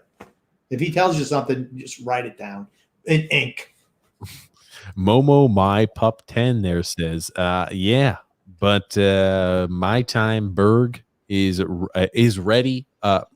Is ready. A lot of the Islanders grinders here likely won't be on the roster, building the pipeline for the grinders. That's why they got Lundkrantz, and then they're getting Berg to fill the 4th line grinder role. My point is that grinders are a dime a dozen. When I'm drafting for high-end talent. You can get a grinder anywhere. Sometimes guys who are prolific scorers in junior turn into grinders because they can't manage to keep up that production once they get into the NHL, right? Ken Danico had a story how I saw him earlier this week on NHL Network, how, he was a big scorer when he was in juniors, almost a point a game, but he couldn't do that in the pros, and he was the quintessential defensive defenseman for the New Jersey Devils, and Lou Lamoriello would know that, wouldn't he? Oh, goodness. You're ticking the clock back. For certain he would. Nick D said Sportsnet needed an opportunity to fire Don Cherry. Cherry wasn't wrong with what he said. Cherry just wanted people to respect the war veterans of Canada. That's right. They've been trying to force him out for years. The millennials hate him because he speaks his mind, and it's not. I thought everybody kind of universally liked Don Cherry. No, a lot of people didn't like him because he spoke his mind. And that's right. He just wanted people to respect the war veterans in Canada. That's all he wanted. That's all he said. But they wanted to get rid of him. And like I said, it's never. And McLean. I mean, I like Ron McLean, but he really didn't back him up. I'm sorry. I didn't like how it was handled, and that show now I don't even watch it. And I'm going to guarantee you they lost a lot of viewership on that. Guaranteed. Paulo C there said, do not trade Varlamov. Please remember, Varlamov got 6 shutouts this season. You need a good goaltending tandem in the playoffs and 2 goalies, except for very few exceptions. Yeah, you don't need to worry. He's not getting moved this season. Yeah, no, he But he's a solid goalie, but certainly you can upgrade over him. If the system has a lot to do with his success, he'll have value. Like wherever he goes, he's a guy who's still producing. I don't expect him to fall off the wagon or the cart next year or anything like that. He'll still have value next year too. Alexander said, Lee Bailey, 2 second-round picks for Tarasenko. I think you're giving a lot to way too much. Yeah, way too much for the Blues. As much as I'd like to get those guys off the roster, no. Jerry B said, give Martin an effing break. The 2 years he has gone, we don't make the playoffs. As soon as he's back, we're back in the playoffs. I'm not saying he's solely responsible, obviously, but he does contribute a lot to this team. Okay. That is exactly what you're saying. When you say the 2 years he was gone, we don't make the playoffs. As soon as he's back, we make the playoffs. That is exactly what you're trying to say. Okay. He's a passenger, and he's nowhere near as good as he was in his first tenure here. Another guy not even good enough to play in Toronto, not even good enough to even be on the roster. He comes here and he starts every night and cashes another long Social Security check from Lou Lamoriello. Lou Lamoriello protected him in Toronto, and he never played. And then he comes here and he protects him here. A fourth liner should never be protected in an expansion draft. Never. Ever. Jerry B also said, Grumpy, is Tara Shoulder a communist like Lollipop? I just wanted to show you because it had the little emoji, the lollipop emoji. No, Tara Shoulder's actually from Russia, where Leo Komarov is from Estonia. What? He's not a Russian. Moving. But right. I like Tarasenko because he's my type of Russian. He's a guy who put the puck in the net. And then Michael M said, yeah, if Cizikas won $5 million, good riddance. He'll probably take good riddance. He'll probably take a contract or a hometown discount. That's all you can hope there for. Moving right along there. Michael T said, when did Pelech become better than Pulak? This postseason. Really? Is that when you thought the changing of the guard was? I think so. I think so. I mean, I think Pelech was our best defenseman. Here's the thing. I still think Pulak was banged up a little bit. I know we didn't hear anything, but I just felt like his skating wasn't as good. His lateral movement wasn't as good. I still think he was banged up a little bit. Michael T said UBS Arena is going to be glorious for certain, Wills. I'm excited. I want to try to make it up there for a game here for one of the opening year games. Michael M also said great draft day though, guys. Aratu is a Josh Hosang with no baggage, also bigger, more physical, and shoots more. Yeah, I love that pick. I love that pick. So Jimmy S there said, who took Duke then? It was best team in the league. Best team in the league took him. Smart team.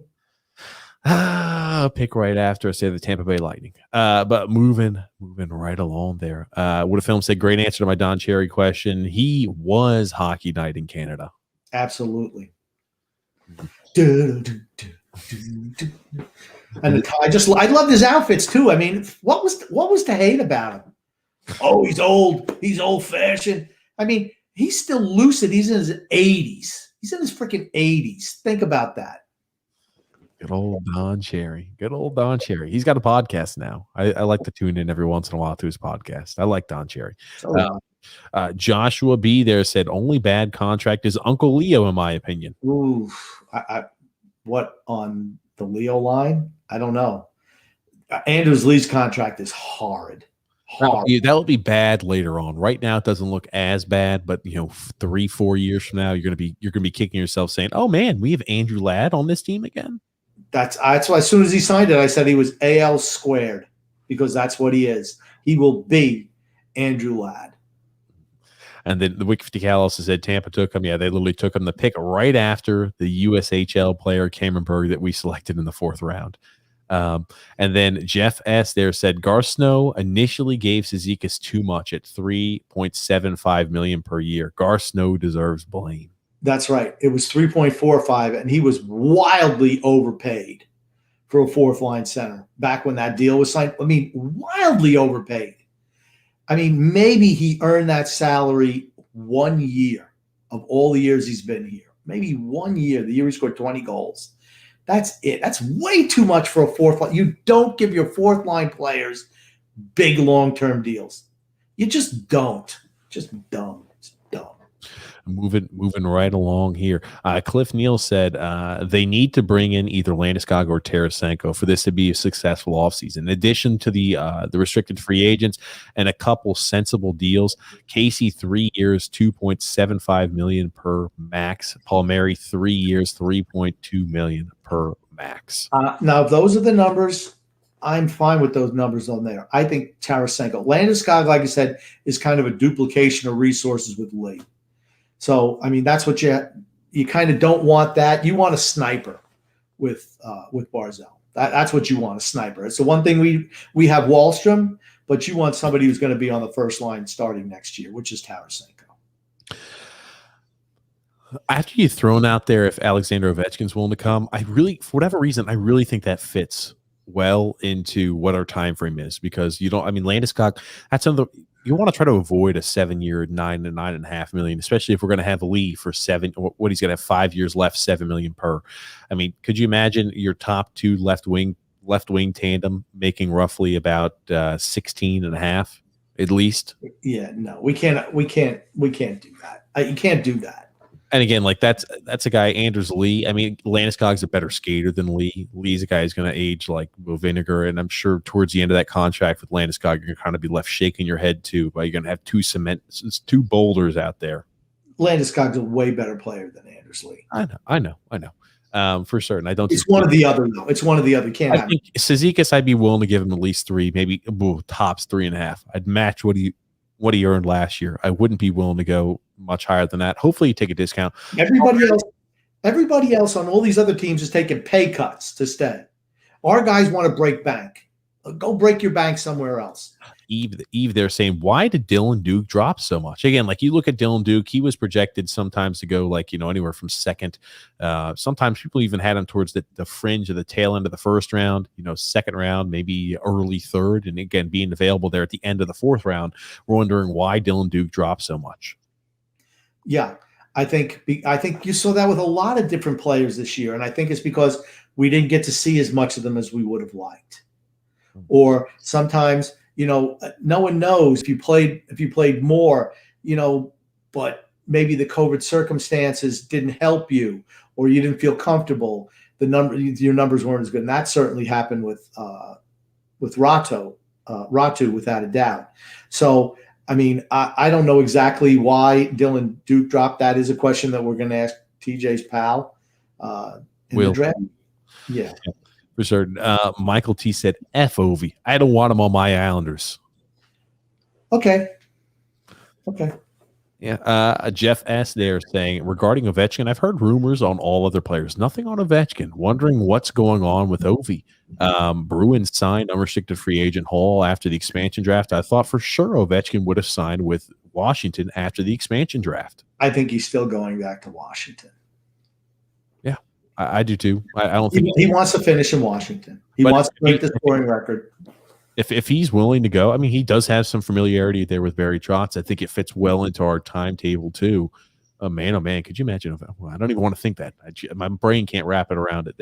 But Jeff asked, they're also saying, I'd like to see Komarov traded to get rid of his salary. I'm sure another NHL team would take his cap hit for the last year. I have no issue with Panic there being the 13th forward. I have no problem with Panic being the 13th forward either. If we don't need to trade Komarov, they won't. If they don't need to trade him, they won't. They like him. Mm-hmm. They like him. I think they'd rather move Hickey if they could. What a film saying, TJ and Grumpy, you're my new coach's corner. We appreciate it. Just love you guys. Gonna have to call you Ron and TJ. Oh. I appreciate it, Woody. Thanks. It means a lot. Paulo C also saying, yes, Grumpy, Barzal is one of the top players in the league. His numbers suffer because he doesn't play with first-line players. Give him a Tarasenko, then you will see. That I 100% agree with that sentiment. 100%. Eric said, if the Islanders are going to trade for Tarasenko, Dobson and Wahlstrom should be untouchables for certain. There's no way their name should even come up in that sentence. You got to remember, it's going to be hard to fit $7.5 million underneath the cap. For most of these teams are up against the cap. Some people were able to move players out of cap to get themselves compliant or generate some money, but then they've already made a lot of deals.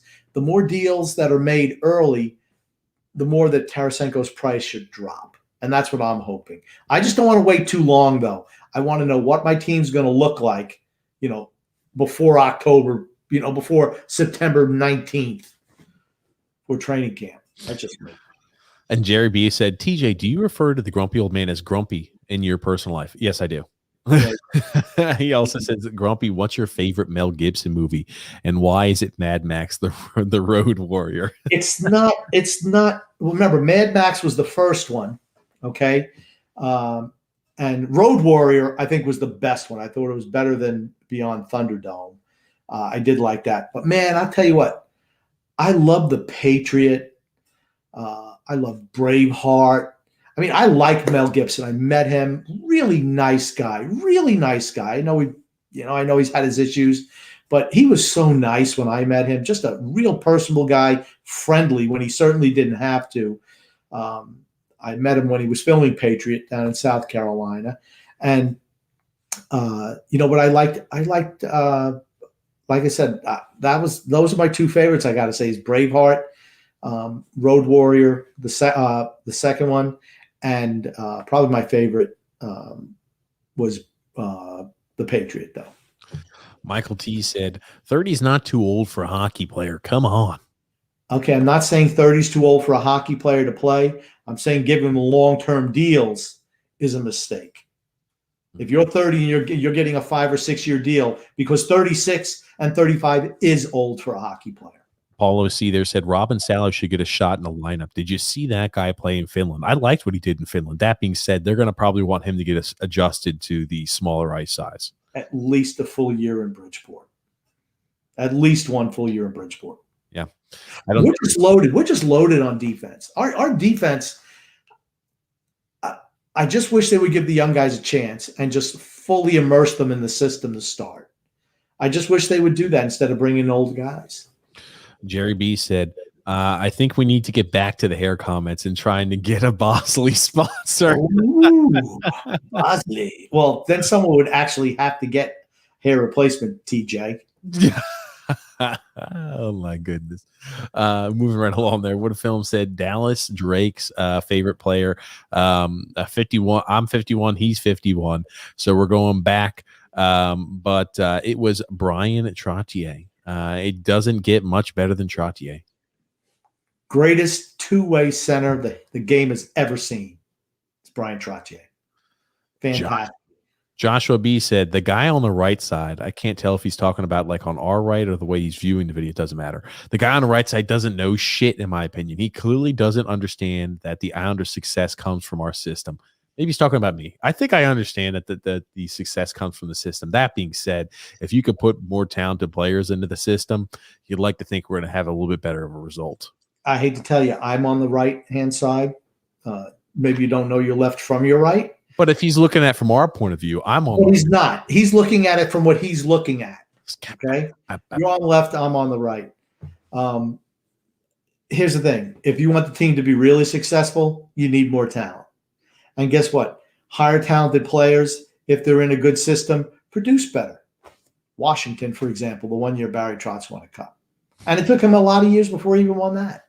They were the best team in the league for years and years. Couldn't beat Pittsburgh, couldn't get over the hump.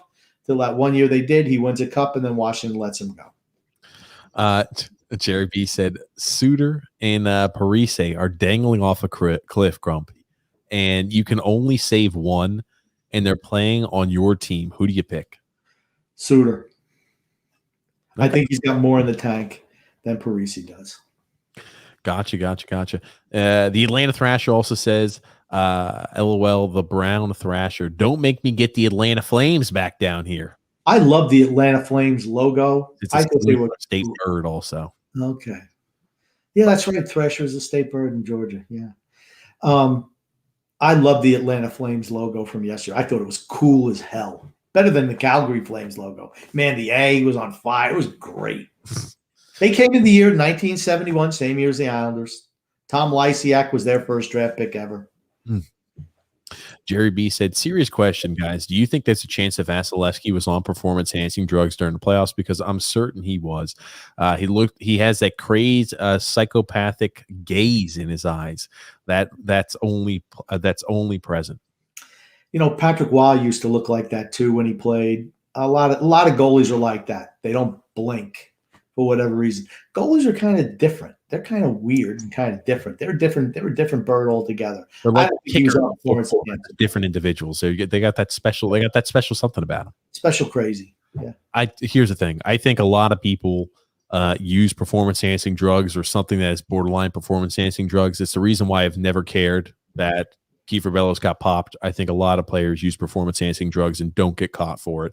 They use something that's on the line, and sometimes when you're always trying to get something that's just on the cutting edge of what is legal and what's not, occasionally you're going to get popped because you just teeter on the wrong side.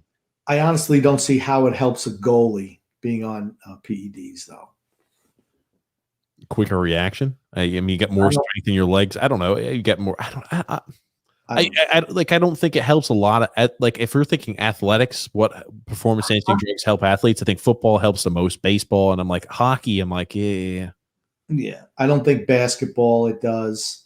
I think football is the bigger. Everybody's bigger. Well, remember your recovery time is a lot quicker when you're on something like that too. So maybe your recovery time as you're playing in the NHL too. An 82 game season doesn't wear on you as much. I mean, you look at the players before games start; they're all sniffing, smelling salts, and Major League Baseball. Everybody was taking greenies, bennies, whatever they call them. Get them up for the night for the day games after night games. They're all popping pills. It's a little, it's kind of like a known secret, but man, everybody was popping pills back in the day. Mario said, if the Islanders sign Parise and don't bring in Tarasenko, I can see Trotz putting Parise with Barzal on the top line. No, he's a left wing, though. I can't. I mean, what are you going to do with – Hold on. Parise? Oh, yeah, Zach Parise. I'm sorry. Yeah. What are you going to do with Lee? If you bring in Parise, you're going to put him on the third line. I can't see anything else, honestly, unless somehow they move Beauvillier too. But we need I want Tarasenko. I just don't see. I don't see Parise being on the first line. I think we're going to bring in Tarasenko. Grump. That being said, if we don't bring in either a Tarasenko or a Landeskog, it has been a failed offseason. But moving right along there, Jerry Ben also says, "Oh, wait a second, this is going to drive Grumpy crazy." And a 2020 NHL video game for PlayStation, Xbox, etc. Kyle Palmieri is on a third line right wing on their Metro Division All-Star team in the game. Oh, did you hear that, Grump? I know you play video games, so I know it's going to. Okay, it's a video game. Thank you. In 2020, so that was produced in 2019. So what was that? 2 years ago? 3 years ago. D. Vott's music compilation and clips said the Ristolainen trade was one of the worst trades I have seen. I think Buffalo got really great value. Yeah, that's one way to put it. I did. I think Buffalo won that trade, but you got to remember where Philadelphia is coming from, right? They wanted somebody like Ristolainen on their back end. They didn't have it. Now they do. And I think and like I said, I think they gave up a lot for him, without a doubt. I think they absolutely won the Ryan Ellis deal. That was a steal for them.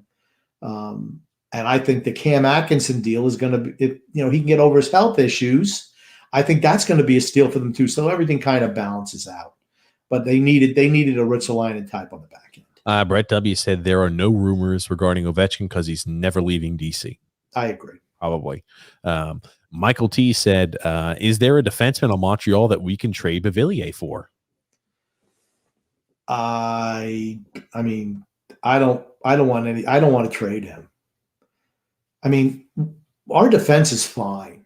You can sign a stopgap free agent to play the left-hand side. You can do that.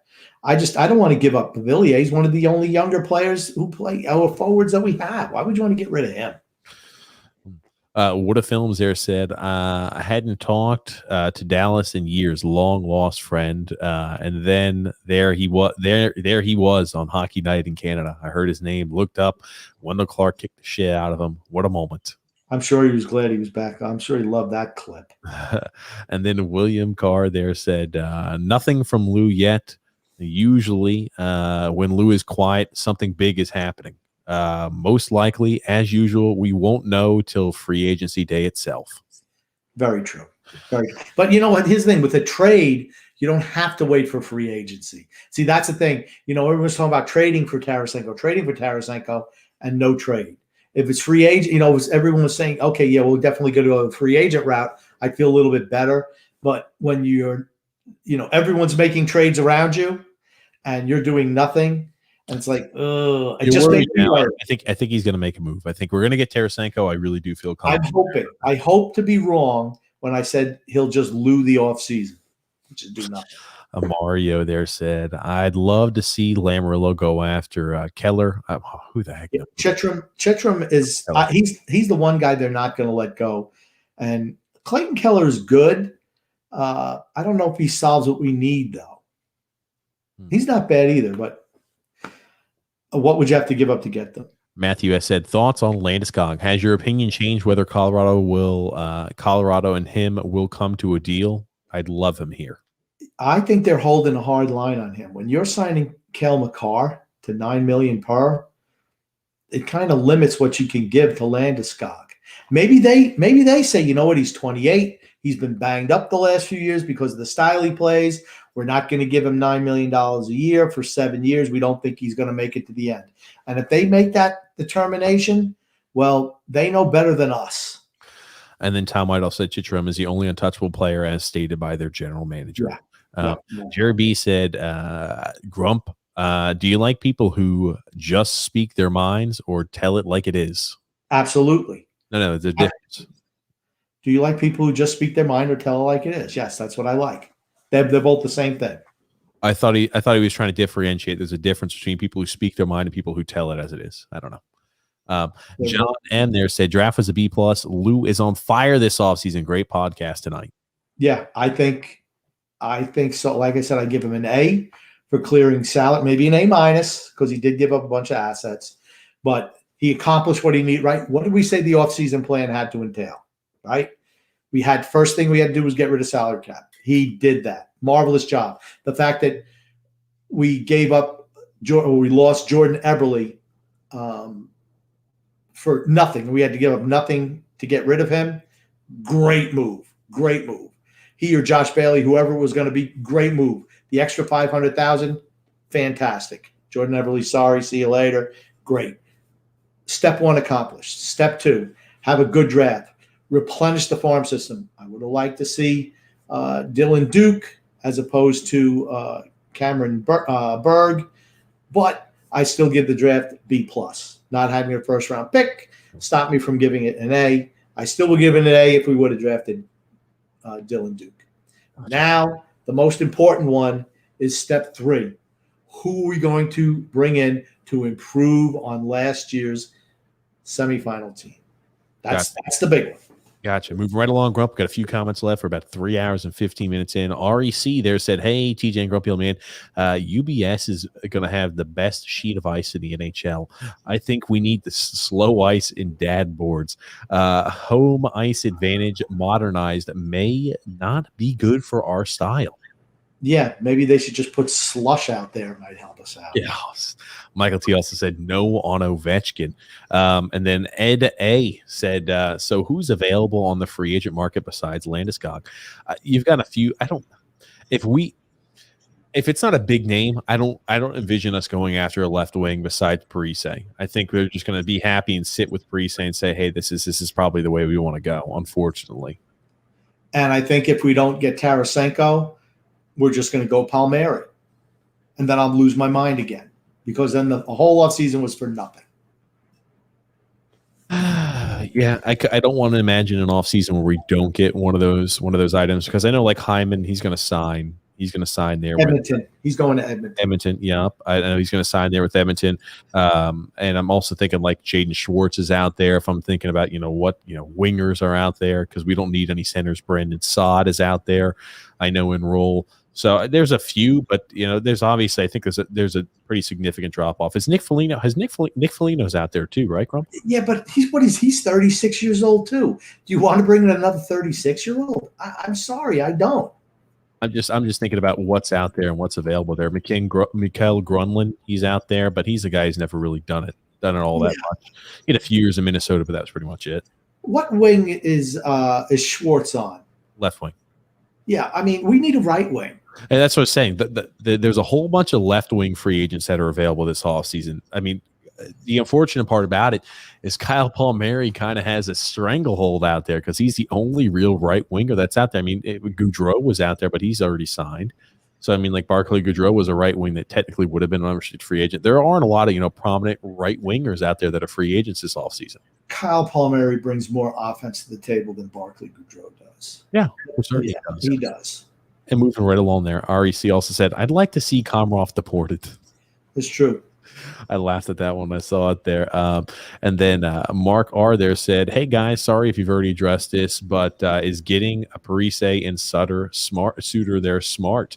Older players keeping the younger ones down doesn't thrill me. Yeah, Mark, you're exactly right. How are you ever going to break the younger players into your lineup if you continually sign older players for big money when you have cheaper, younger options who can improve? The older players' level is going to be what it is, right here and maybe lower. Younger guys may start a little bit lower, but their upside is so much better. I don't understand. That's the one thing that they do that just drives me insane. Give the young guys a chance. All we are saying, give the youngsters a chance. You know who sang that song, TJ? No. The old man just sang it. It was John Lennon. Give peace a chance. Okay. Gotcha. No, I did not know that. I mean, Suter, he's not going to come here. He's probably going to Dallas. Parise, if he's taking a 1-year deal, I'm not opposed. And again, that's what I would like to see Bellows, but I don't know if Bellows is going to be involved in a trade here this offseason. Who the heck knows? Michael T said, Grumpy, have you seen Apocalypto by Mel Gibson? Yeah, it was a good movie. I didn't include the ones where he was just directing. I thought Passion of the Christ was really good too. Mario also said We Were Soldiers Once was a great movie. That was good too, man. Mel Gibson, he's a movie star. They don't have movie stars anymore. I guess you'd say Leo DiCaprio is a movie star, George Clooney, but does he do much anymore? I think there's so much money that guys don't put out movies as much anymore. Tom Cruise is a movie star. But, for young guys, Leo DiCaprio, I mean, who else would you say is a movie star? Hey, that movie's getting made because this guy's attached to it. Not too many anymore. Michael T said, what is Ziggy Balfi doing these days? Maybe we can get him to come out of retirement for a year or two and play on our top line. I'm telling you what, he probably fell right in there. I'm surprised they haven't reached out to him. I know his agent is in some village somewhere. As Mike Milbury said, he's probably playing the idiot role. Mark A said, did this year's draft improve our prospect pool? For certain it did. It definitely did. I was very excited about the draft. Mark R, they're also saying no concern on Tarasenko's shoulder. Little bit, but not. I mean, here you gotta proceed with caution. I know Grump has no worry about that, but that does kind of bother me. 3 shoulder surgeries in a row. It's not huge because they say, hey, we found a real problem. Mr. Outside Doctor got it fixed. Outside surgeon did it. But there's that looming question in the back of your head. We're like, okay, I'll kind of wait to see it, but I do think that it's not a huge deal. Yeah, I think he's going to be fine.